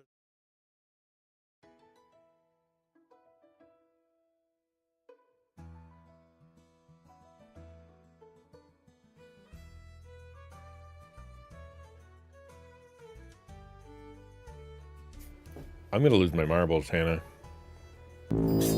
Yes, that noise was for your 100K thing. When I pushed pause, it paused Lumia. I don't know how that worked. Hello, Wavy Cat. Hello. Good to see you. Lexi's level's coming. Hi, Lexi. How art thou? I need to get myself some way nicer emotes like you have there. You've got some good stuff going on. That's really cool. Thank you for coming in with hype. Thank you for bringing your people. Welcome to the XtianNinja channel, where we love people, we serve creators. That's what we do here. We love people and we serve creators. I hope you had a good stream. What did you do today? Co-working. Nice. Nice. We did a big talk today about boredom and self-entitlement.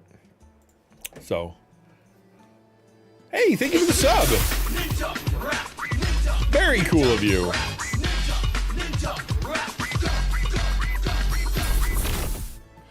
What book? What book is she booking?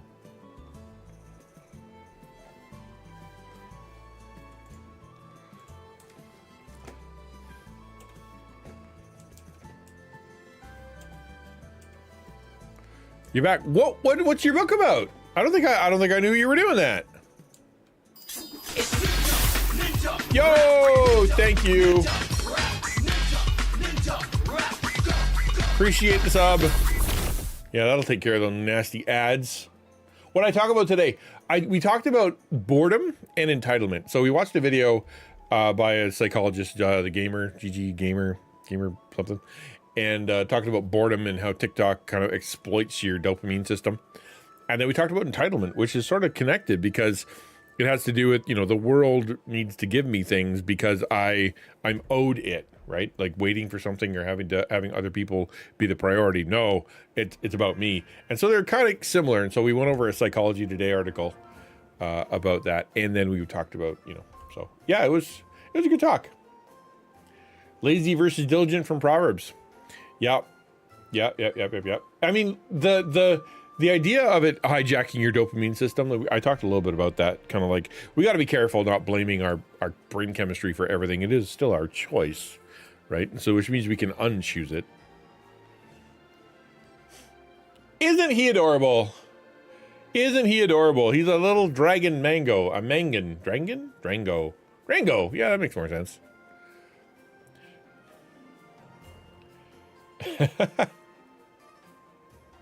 Very cool. Very cool. Hey, Lexi, are you coming down to Reach? Are you gonna be there? Be able to hang out with everybody, all the creators and stuff? It'd be cool if you were. I know you're a busy girl. You've got important life stuff.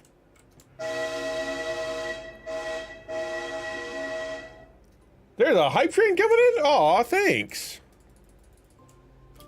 That's cool of you.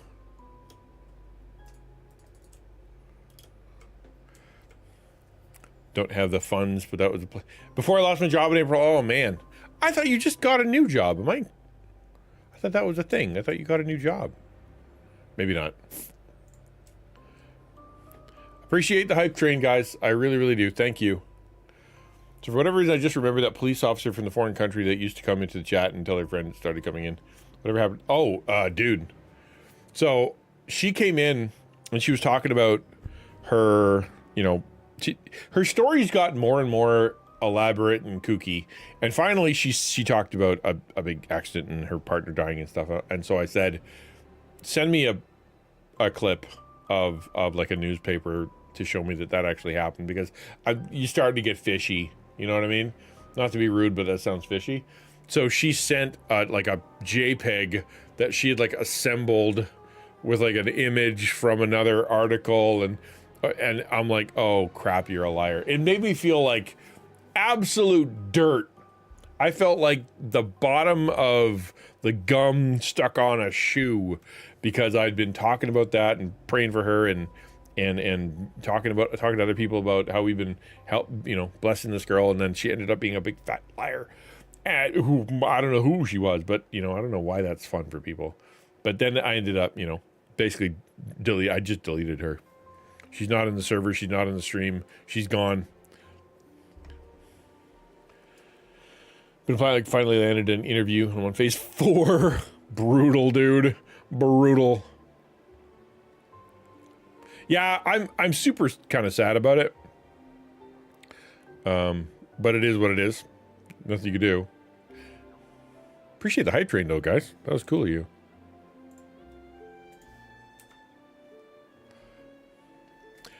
It made me sad. It really did. I think I did the math correct if I go here. I understand what I'm enduring the process. Is it the job? Like, is this one of those jobs that you get to have for a long time? It's like a career thing, or is this like an in-between thing that you're putting all this work into and you're going to leave in like a year? Yeah, this is the AFK Journey soundtrack. I was kind of impressed with how their music was.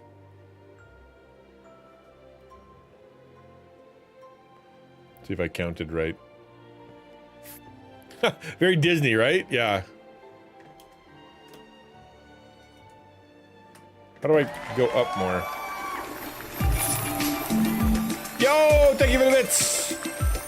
Wow, that's a big mess. Let's move those small alerts over, shall we?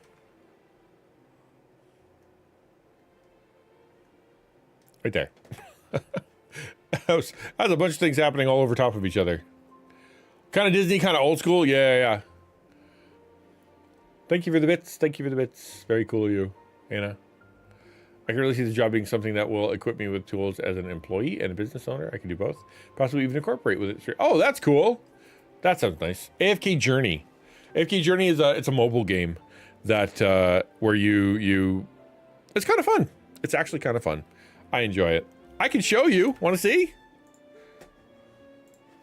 I'm gonna show you just for kicks and giggles because I haven't showed you guys this yet.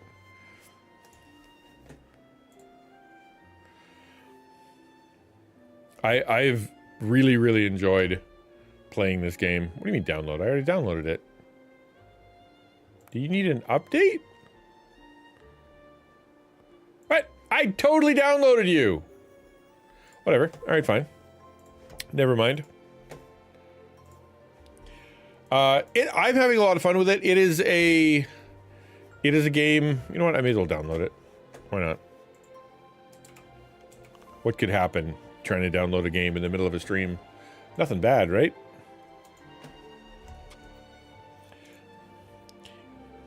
I don't think the Minecraft thing works anymore. I think that's super broken. I may have to just delete that. No, I don't think it works. I really don't. Right? DP?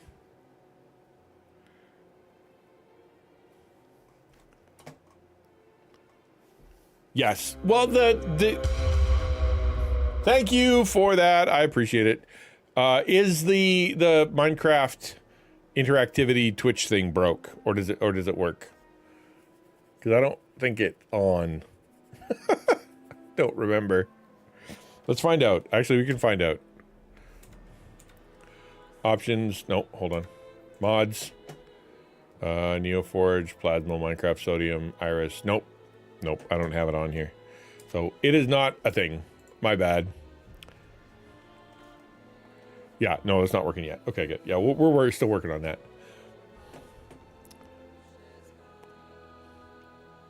Yeah, it's a nice balance, and Minecraft's like that, right? Like Minecraft's very helpful in that way. I can't build up. Why can't I build up? Fine. I only have to go up like 20.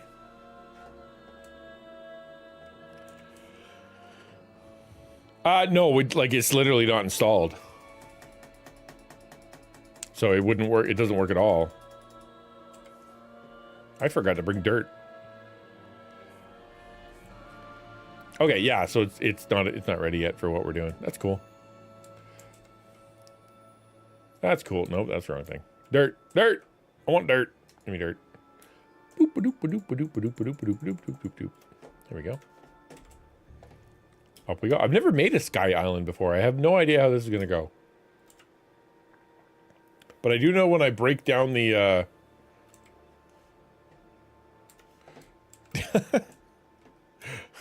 DP's putting stuff in my pockets. When I do break down the this scaffolding, it's gonna make quite a mess. I know that. Yes, you would.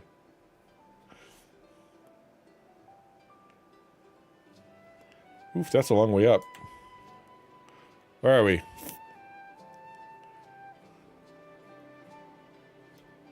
No, but really, where are we?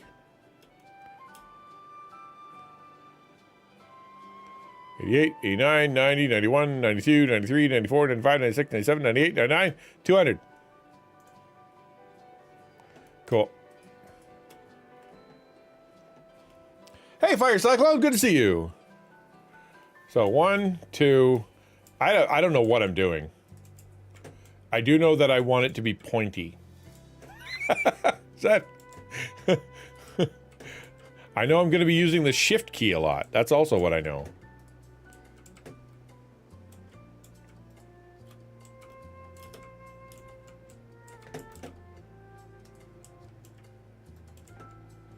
I'm doing okay. I'm doing okay. I really enjoy Minecraft Day. I haven't been around it for a while. Things have been a little goofy in my life, so I haven't crafted a mine in about, I don't know, like a month.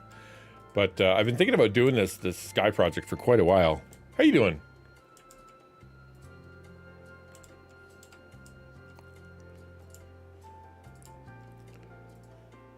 And you have to build from the bottom, right? Like you can't just take a look. So it's gonna be weird.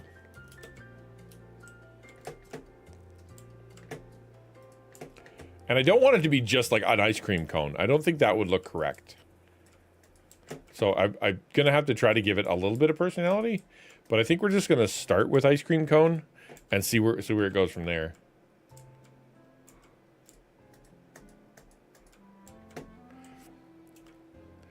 Oh, dude, years. I bet I've been playing Minecraft for has to be 10 years, maybe longer. The fireworks, did they go off? Where are they? Are they outside of range? Aw, man. I didn't get to see my fireworks. I've played Minecraft for a long time. Long enough that I'm one of the old men that is like, they're putting so many updates in here, it's gonna be impossible to jump into the game. Although I did watch a short today that was kind of interesting. He was talking about how one of Mojang's rules is apparently that they wouldn't bring the creeper into the game today because they want everything to be the player's fault. Anything goes wrong to be the player's fault. And so consequently the creeper wouldn't. And the guy's argument was like, listen, if you get blown up by a creeper, that's super your fault. If you don't know how creepers work, then you will figure it out really quickly, you know?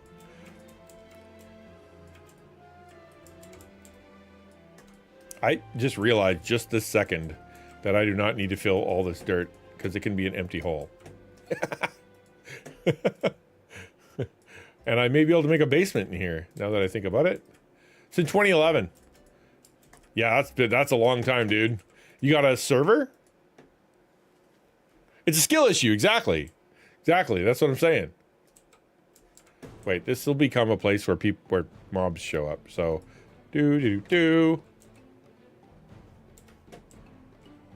Is that far enough? Did I do enough? Is that good? I think that's probably good. Okay, let's build around now.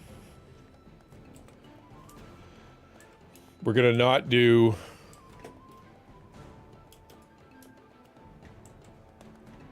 I remember they introduced bats. Grandpa Jim. I remember when there weren't even bats. Spears. I've seen the new copper golems. I've seen the spears. I think the beta of the spears, right? Where they've got an interesting new mechanic where you can like kind of do that trident spin or something. Like you can do like a jump dodge or whatever. But the way he was breaking it down, he was like, "There's no, it doesn't work because the durability is so bad." Like if you do a full thrust, you could break it in like 16 hits or something, which is like pretty lame durability.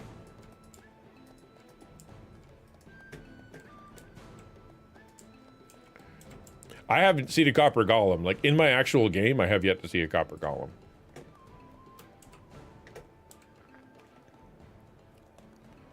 Thank you for the lurk. Appreciate it. Yeah, they're going to have to be doing some rethinking of how it works. I think it's cool. Oh, yeah, throwable? I mean, for sure.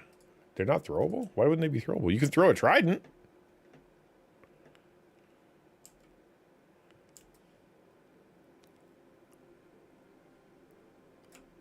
I like the copper golems. So I like the idea of something organizing my stuff.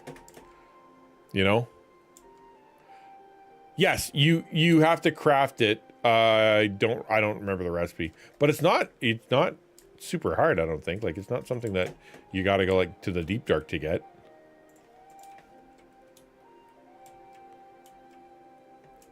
I'm a separatist. I am.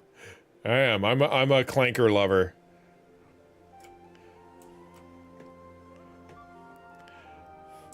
Back in my days, wolves didn't even exist for a bit.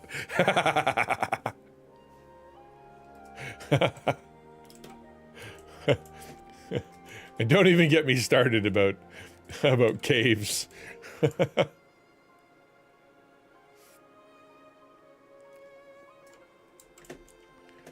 No coral. No, there's no coral. There's barely any. Barely any trees. You could milk squids. Yeah, back in my day, you could milk the squids. Yeah.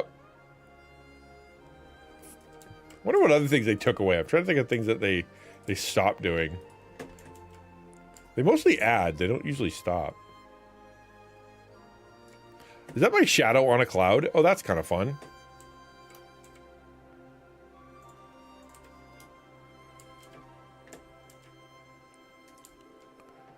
Milk squids, right? Milking squids sounds ugh. Hey man, you gotta get the squid milk somehow.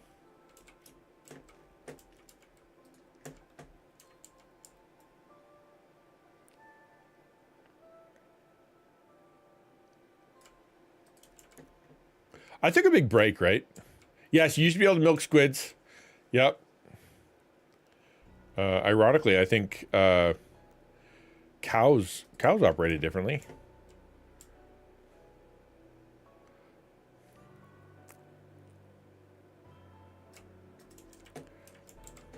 The Minecraft 2, have you guys heard Minecraft 2 is coming out? That there's a that 𝘽𝙧𝙬𝙧 has created his own Minecraft. No, the game. 𝘽𝙧𝙬𝙧 created his own kind of version of Minecraft. And it's going to come out, and it's going to be harder, but very similar, I guess. Because he feels, or at least what I heard, that he feels like Minecraft has kind of gotten away from what Minecraft should be. And so he's making it more of a, I guess, more of a purist survival game. Good old, yeah, calcium, you know, I think it was ink. I don't know what flavor, what is in ink.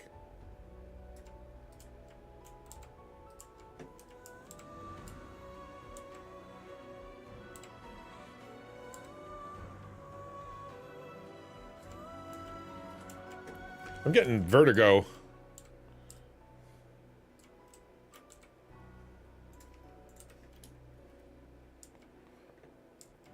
I don't know if I would want a game from 𝘽𝙧𝙬𝙧. She doesn't have the best reputation. Plus, Mojang just needs to actually work. Well, I really like what they've done to Minecraft. I have no complaints.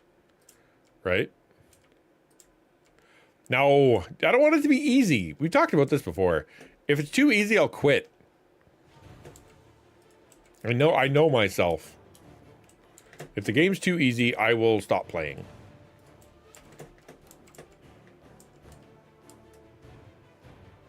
I need the danger. The danger of gonna fall, maybe.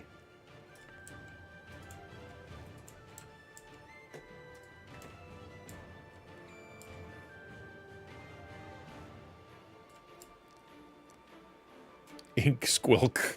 Gross. I don't like the word squilk. That is a word you can keep to yourself. Squilk. Blech.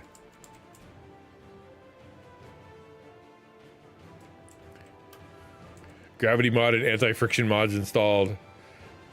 Is that way I won't have to fall dead by death? Is that why? Alright, let's take a look, see how it looks.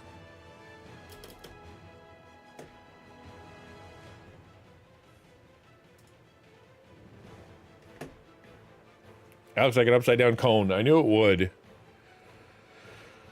So that's, but it's where we start, right? So if you go over here to the actual good island, done by an actual person who knows what they're doing.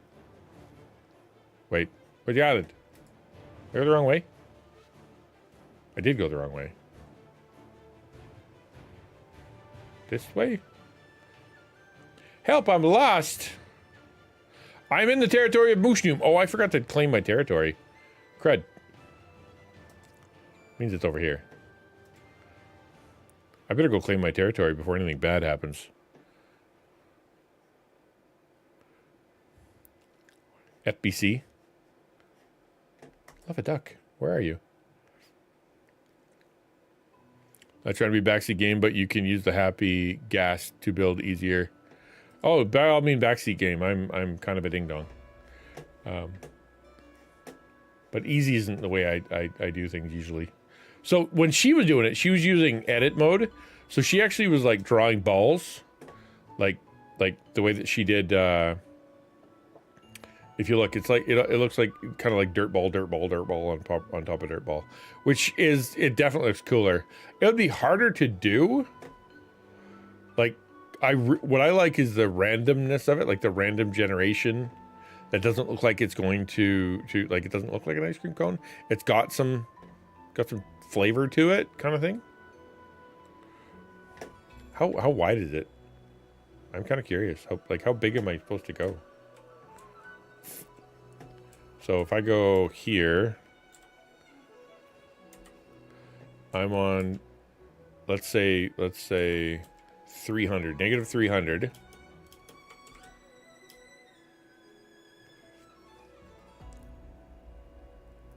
That's a long ways, man.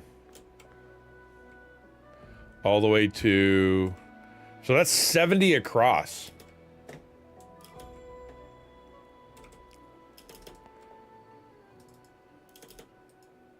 And right now, mine,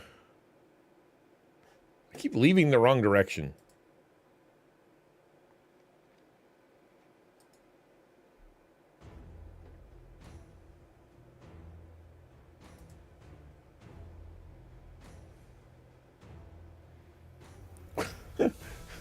I get lost on my own server a lot. And kablooey! Yeah, my butt's gonna explode a whole bunch.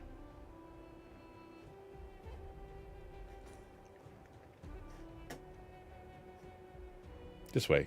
Gotta be. Nope, that's 𝘼𝙬𝙬𝙧𝙚𝙬's house. Which means my house is which way? That way! Found it! There it is. So 70 across. That's not even close to 70 across.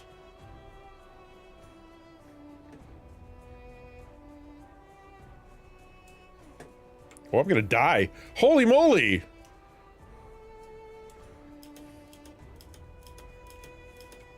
So how many across is this? 1, 2, 3, 4, 5, 6, 7, 8, 9, 10, 11, 12, 13, 14, 15, 16, 17, 18, 19, 20. Oh, that's getting taking a long time. That's okay. What else I gotta do? I might actually ask Star Pony to clean it up a little bit. That way I can, yeah, I might do that because I don't know how to do it.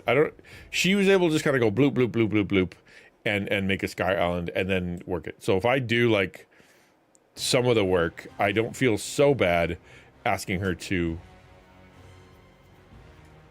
like kind of fill in the details, because I don't know what I would do. I need someone else to do it, or I will just make an ice cream cone.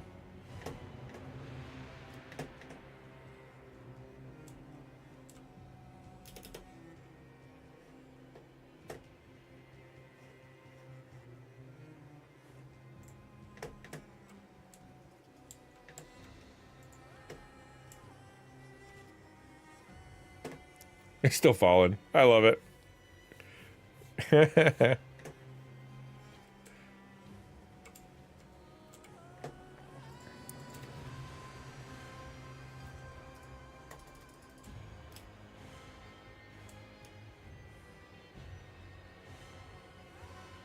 wonder how far I thought they'd spread farther.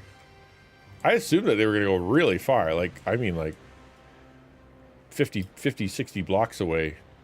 Am I wrong? I am wrong. Oh, that falls in a pretty good area, actually. Okay, I'm coloring me wrong.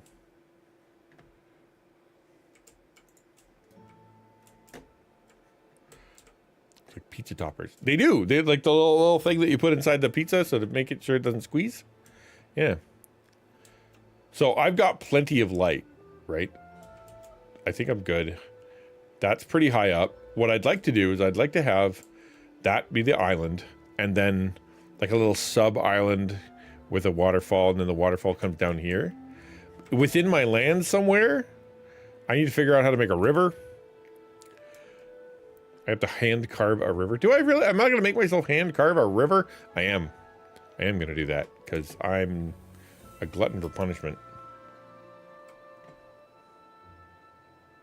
Yeah, actually, I'm going to send a message to Pony and have her do that, because that will be, or ask if she would have her do that. Like, she works for me. Ask her politely if she'd be willing to maybe do that for me.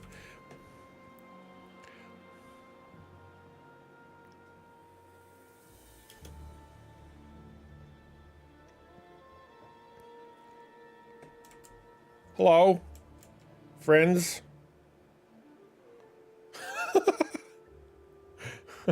Where'd you get that? Put it back.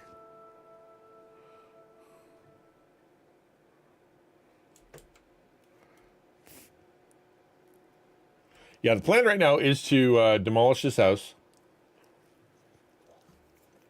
This whole section could become farmland. Not that I ever farm anything.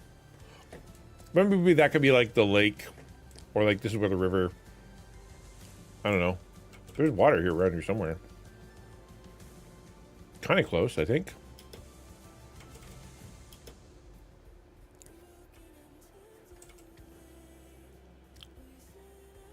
It's a bumblebee. Oh, that's the library. Okay. That's cool. Wow, things are really starting to encroach on the old land. That's kind of neat. I didn't realize that was so close. All right, I'm going to claim my land. I just realized. Claim? Is that how I do that? You're now the owner of this territory. Words. I don't like music with words. Okay. Destroy. Build. I just want to claim, bro. Roll. Use what? Oh, this is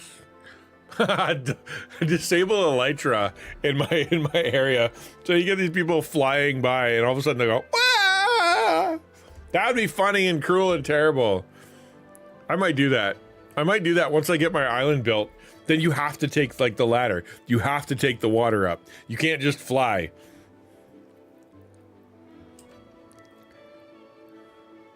Oh, center 6 more chunks in all directions? Oh, okay. So claim, abandon. I apparently can't do that. So, how? Okay, I gotta go to the middle of my land, but my land is so big. Okay, this is about the middle, I think. Give or take.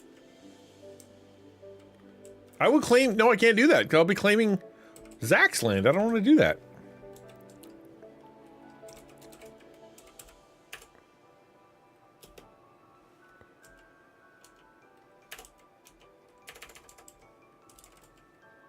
Oh, claim remove. Okay.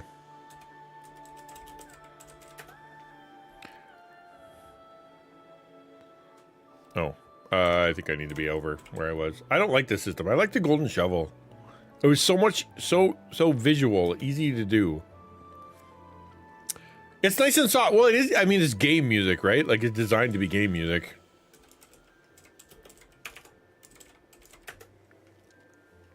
Okay. Claim remove, XtianNinja.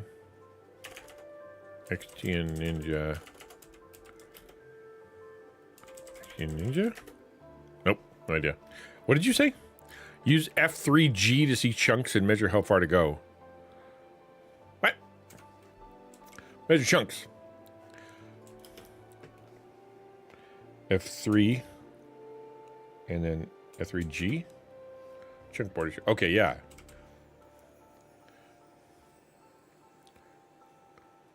I guess I could just claim them one at a time, but I don't think it would like that, because then it would be like you're leaving, you're in, you're leaving, you're in, you're leaving, you're in.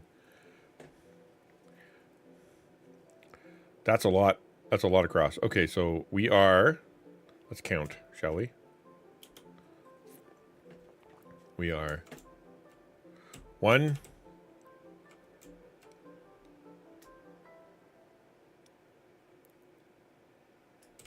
1, 2, 3, 4,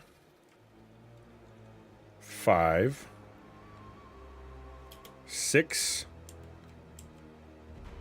7, 8 chunks across, and 1, 2,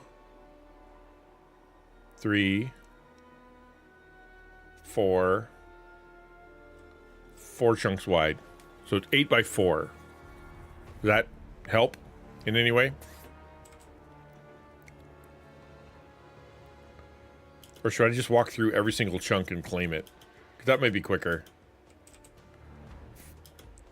I'm going to see what happens if I do that. Because right now, this is mine. Right here. Boop. So if I go here, and I go claim.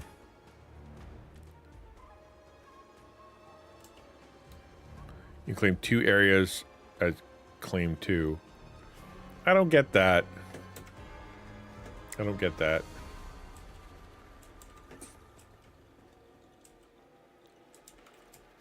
So if I go slash, no, because I don't know what direction it's going to claim. Is it going to claim that way, or is it going to claim that way, or behind me, or in a circle around me? I don't want to claim a circle. I want to claim a rectangle.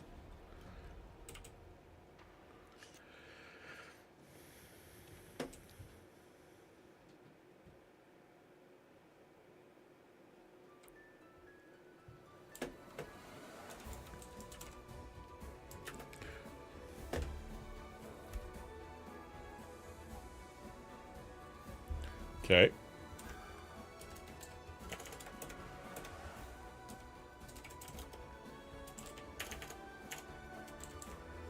Using slash save gets you 1 chunk. Claim 1 gets you 9 chunks in a 3 by 3 area. Slash claim gets you 1 chunk. Slash claim 1 gets you 9 chunks in a 3 by 3 area. So, okay. Steam still doesn't work. Wow. Okay, so if I go here, I need to find my corner. Okay, fine. 1, 2. So I feel like if I claim here, this is the correct thing to do. Slash claim 1.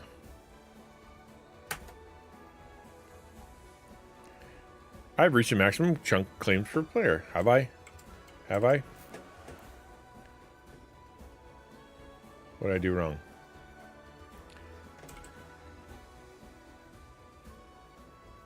Left the territory? Okay, we're gonna have to work on this another time because I don't know what's going on. Now I don't have enough chunks. I don't know which chunks I claimed. Oh well. Figure that out another time. In the meantime, I'm going to go take down my house. Everything's broke. I know, right? That's, again, the all eggs, one basket problem. Just wait till Amazon goes down and nobody can shop.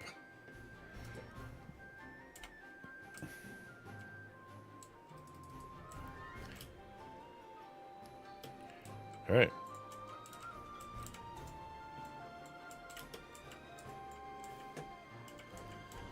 When you stay in your claim area, you can't see claims. Yeah, I'll have to figure it out offline. It's not working on when I'm playing. Not sure anybody wants to hang out and figure out claims. Although people who are going to be on here, they're going to want to figure it out.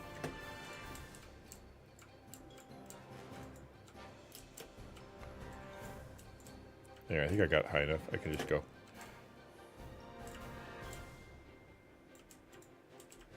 I don't know what I'm breaking. What's popping when I do that? Is it glass?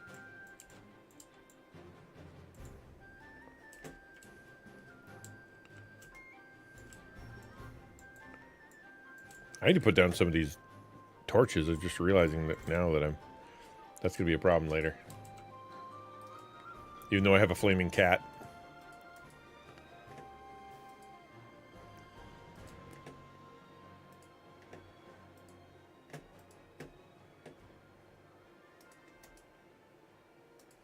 That should do it.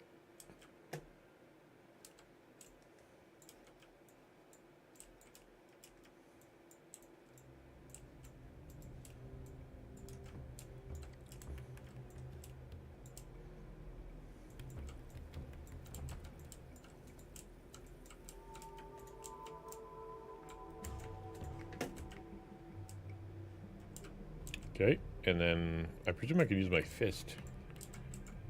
Actually, I have Silk Touch. Do you have Silk Touch? I have Silk Touch.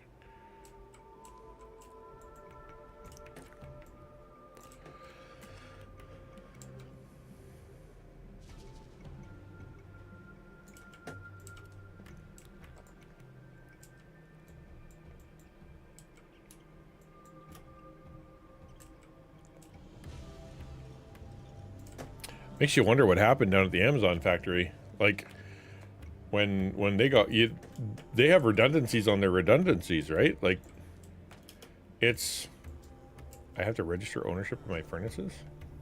Interesting.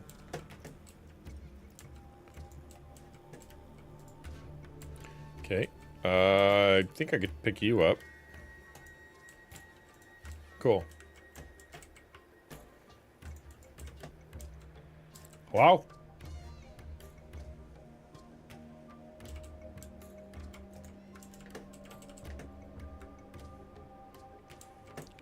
Okay, I'm gonna go put some stuff away.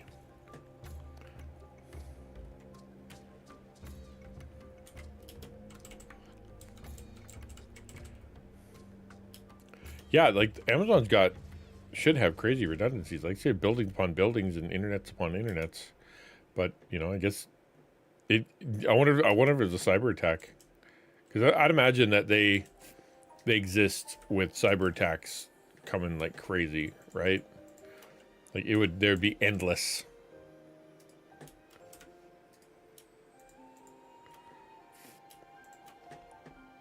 All right, and then wooden things.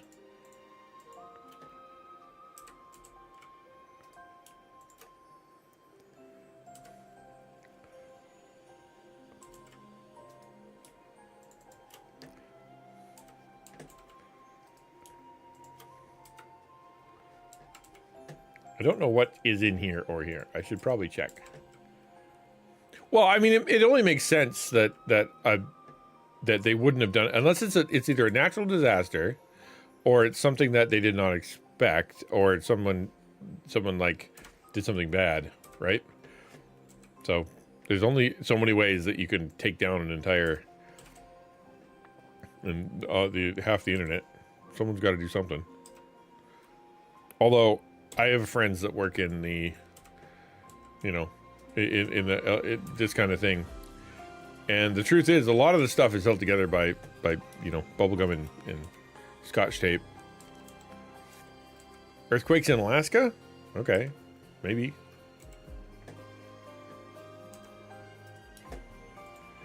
Okay, and then arrow. Almost done. Stick, totem, coal. I'll keep the coal and the sticks and the fireworks. I think those are pretty fireworks. I don't keep those. Are any of these not pretty? Yay, 5 of them are. Hospice says they want to get me some seizure meds, but who knows what they mean? I'll run them by my primary doctor. Those can really mess you up. Everything my dad yells at me makes things worse. Like these reading glasses. Now my eyes don't focus without them. If you need glasses, you need glasses. But yeah, definitely don't You should talk to your doctor before you take all that. Yeah, seizure meds. They prescribe seizure meds for people's attitudes, right? Like their actual mental health. Like it's for seizures, but it also messes with your mental health. So if you don't need that and side effects are going to be a problem, then you're right. Definitely, you got to ask.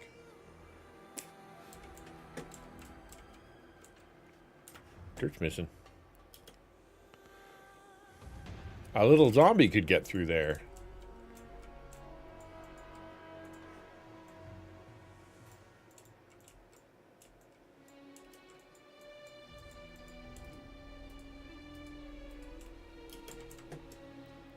Come here, dog.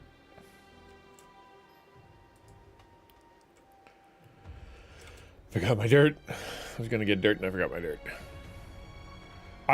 You could just be getting older, man. Like I find that in the last year and a half, I can't focus with my glasses on. My bifocals are definitely something that is going to be in my future. I refuse to do it now because I'm young and spry, but it's going to happen.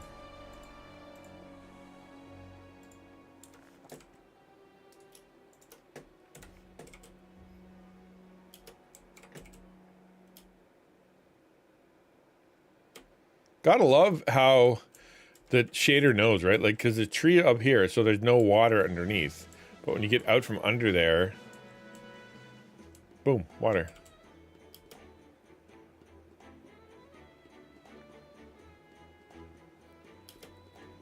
Most meds at that level make you drowsy. And make you be quiet, yeah. It definitely, yeah, no, they're nothing to fool around with, that's for sure. Right? Is it easy to get into your doctor? Like, is that something you can do fairly simply? I hope so.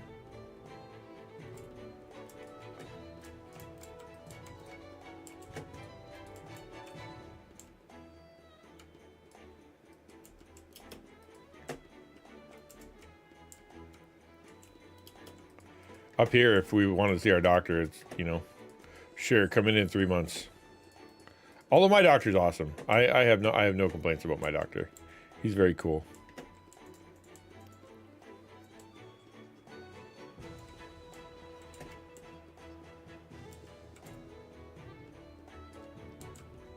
Oh, see, you're smart. See, I'm still live like an old man where, like, I don't use all that newfangled tech where it gets you special treatment because you're doing it properly and they can track you. I always forget. I forget it A exists and B, I don't even have the app installed. Like I couldn't if I wanted to. I should. But also I don't see the doctor very often, right? Like I don't actually need to go to the doctor very much. Contrary to popular belief and what one might think of my health based on all the things that I've done and been through, I'm not sick. I'm not sick.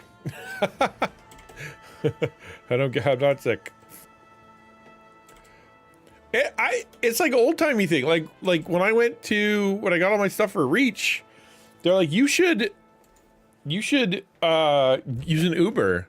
And I'm like, I've never used an Uber before in my entire life. Right? It's just never come up. So it's funny. I become not a troglodyte, not a hermaphrodite, a Luddite. I've become a Luddite for the weirdest things. So for those curious about this game, I will show you this game. It is I think it's fun. I'm actually. Can you guys hear it? No, you can't hear it.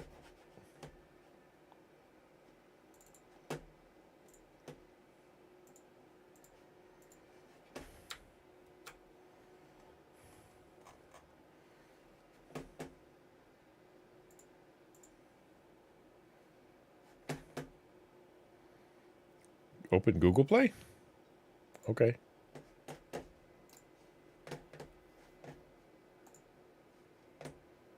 Okay. Okay. Yay! Neanderthal? Yeah, the fear of tech one, the Luddite.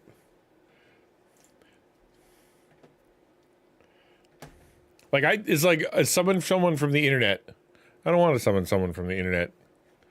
It sounds like a terrible idea. Like, oh, everybody does it all the time. What are you talking about? It's everybody does it. Like, good for them. Like, I'd call a taxi.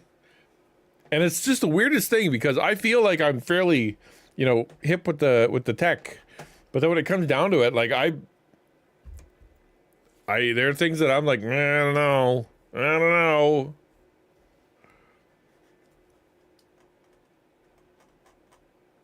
You guys can't hear the music. I can, and it's lovely.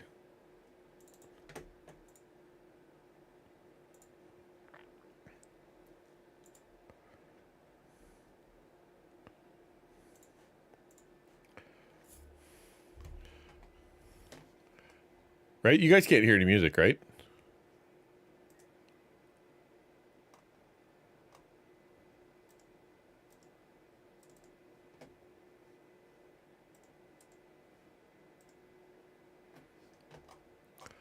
I wonder why.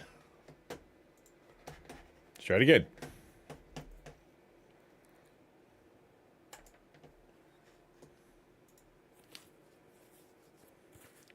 It's very fun. And music. What the heck? Try muting and then unmuting.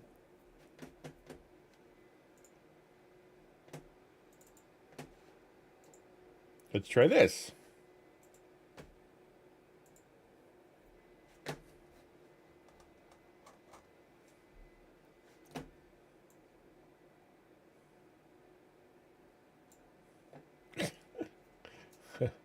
I don't understand. It's being captured by everything. I mean, y'all are randos on the internet. What are you talking about? You are.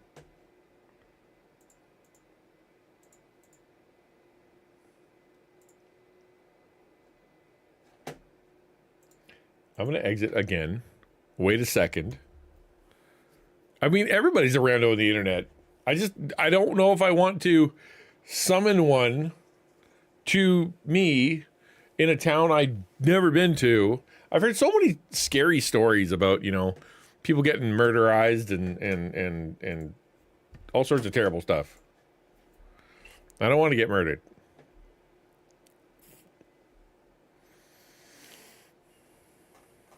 Maybe I got to get into the game and it'll do it.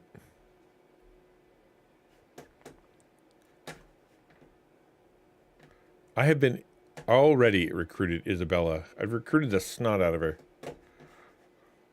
All right, so settings, graphics, full screen.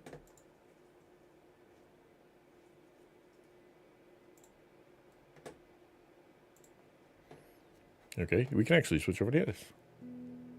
There we go. Neat. Okay, it's got great music. Oh, you guys can hear it now. See? I don't know why. I just had to launch the real game. Still not saying anything that indicates a large guy might hug you. Well, dude, I don't know what happened when he dropped that girl on his head. The Dan Clancy, he dropped some girl. I don't know what happened, but apparently people are just out for blood with that guy. Anything that indicates that you'd be more comfy with taco randos. I mean, maybe I'm not. Truly, I would drive myself. If I could. Okay. So this is AFK Journey. It's a gotcha game. So let's just start with that. It is a gotcha game, and what they do is the trick for AFK is that you can, while you're not playing, it's gathering stuff. So you don't have to grind for resources. It auto grinds for you. Okay. So when I claim this, but all of a sudden I have enough resources to be able to level up my characters. Like I didn't have to go fight a zillion bosses to be able to do this. But now I can walk in, I can level up my character, and it will let me do that. It's a little bit weirdy here because these 5 are the ones that you're leveling up. Everything else levels along with you. So like if I switch these two out, they'll all be level 230. It's not like I have one character that's like super maxed out level wise. The difference here is that these are the ones that you can level out like by adding more stuff to them. Optimal training. So there is that you can only have so many resources for individual. You gotta pick your favorites, just like the other gacha game. But you can still play with the other ones, which is kind of cool if they have like a special feature. Like this is the girl I'm trying to get right now.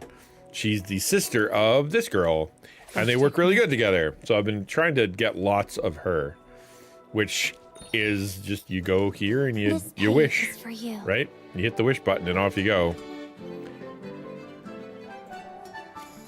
I could probably get some now that I think about it. Because I'm in North America though, it resets at 8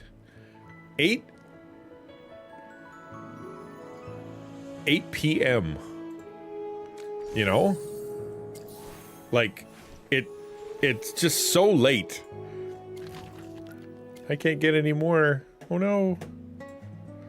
What I need, I wanted to show you guys like a wish because it's kind of cool looking, but I don't think there is anything I can do to get more wishes. No, I can't. I do one, but I don't want to. I don't need much.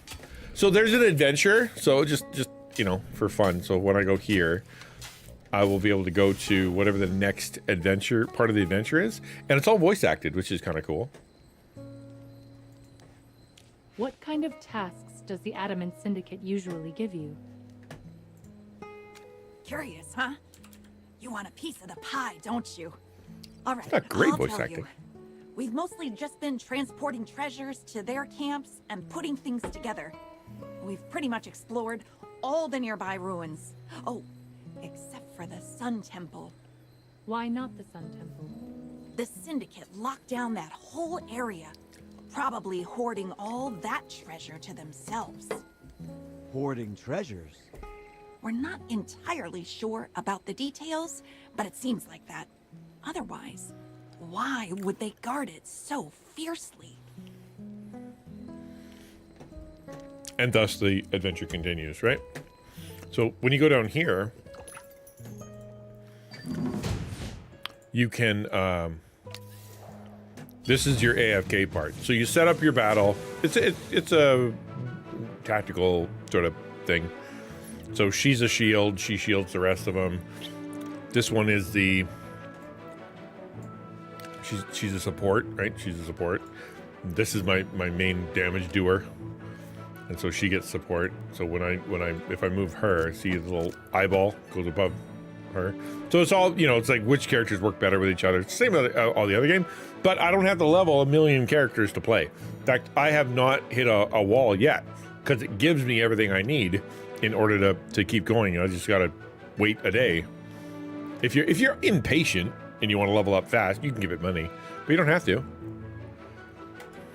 And then you hit auto battle, and it does it.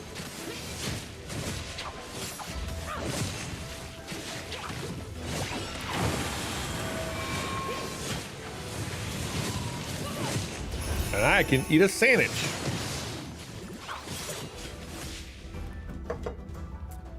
Well, victory is deserved. See? And then I hit auto progress, and now it's taking care of itself, adding more materials to me as it wins battles, with me just kind of able to play the game. I'll go fight this guy.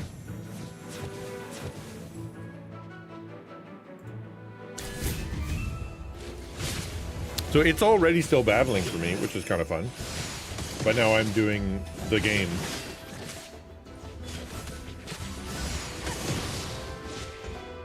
What is the next quest? Ta-da!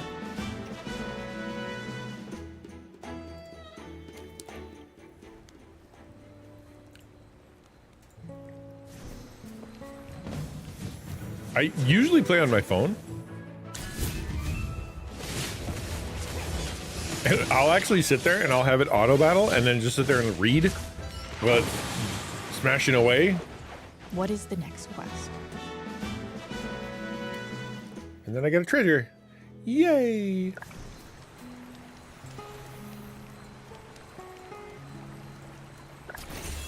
Yay, I can wish, I think. I think I did enough to be able to wish. Let's see.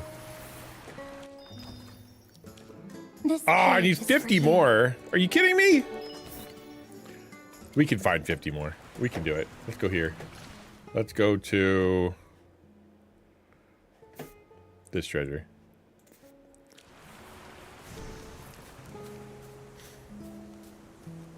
This story's actually kind of fun. It really is. Like, did I get 50 more? I don't even know. It doesn't sound like it's a great story beat from the voice acting, but I've actually found it a pretty entertaining story. You're a wizard, you're Merlin, essentially, and the land is becoming corrupt. So you went to a town and everybody was like getting corrupted. The vines, the berries were corrupted. Then you go to the forest where the elves live, and that's all corrupted. And like, what's going on? And you're finding out that there's a syndicate out there that's poisoning the land on purpose because they're working with the bad guys. And that's all I really know so far. I haven't got super far in the story. All right, am I good? Can I wish now? This page is for I need 33 more. We're getting there. We're so close. We'll keep finding treasures until such time as we... There we go.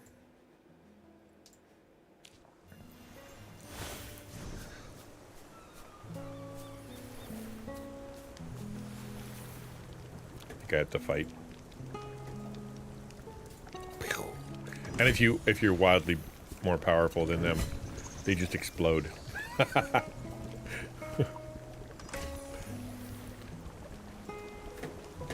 Which I love. Nothing like being OP to make me happy. More treasure. Oh, hang on. Ooh, there's stuff over here. That's a big treasure. We can get that one. Okay. You explode. You explode. Now give me my treasure. Perfect. Now let's see if we can wish. I have been trying to get as many copies of her as I can. And she's done in 10 days. And every time you do 40 wishes, you're guaranteed to get. I have not gotten her except on the 40th wish 3 times. I feel like it's almost making me, have to spend all my diamonds. Like it wants my money. Come on, baby. Papa needs a new pair of shoes. Nope, still no. That's not even good. One character I've already got. This page is for you. And now I start the quest to 3,000 more gems. But as with this, right? So it gave me some equipment, so my equipment can be leveled up. Then I recycle the equipment, and then I can forge new equipment. Right? Like that's essentially that's what you do, and then you come in here, you do your dailies. As with always. But even then, we don't even take that long because they're AFK. Like when I go to the Dream Realm to fight, I just hit go. And then I just wait. And then it plays. Really, it doesn't sound that fun, but for me it's nice because I don't have to play a ton. Right? I can just sit there and let it go.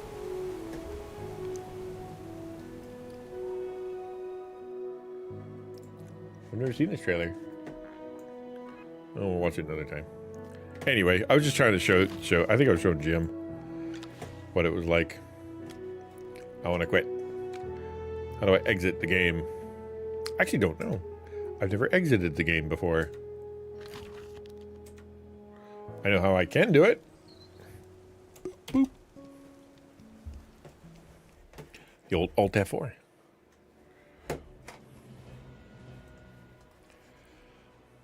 But on the PC, like it's on the PC, it's not quite as fun because I don't want to sit in front of my computer. This is for when, I go to the bathroom or I'm sitting there having breakfast or something and I just, play the game on the side while doing something else. That's kind of fun to me. And then if I have time on like a Sunday, I can listen to the story.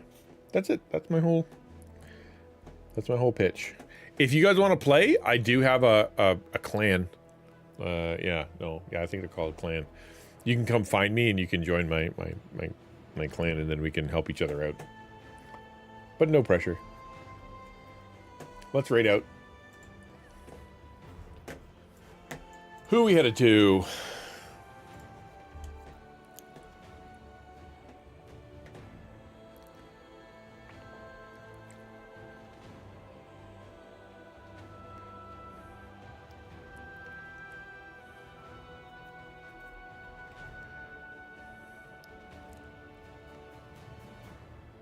I can never tell who I'm supposed to raid out to. Quiz! Easy. He's there. Come say hi to Quiz.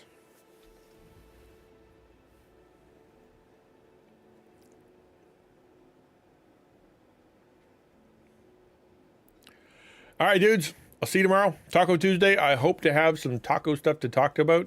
We haven't talked about anything to do with like the taco like creator news for a while, so I should have lots to say. We'll see. All right, later.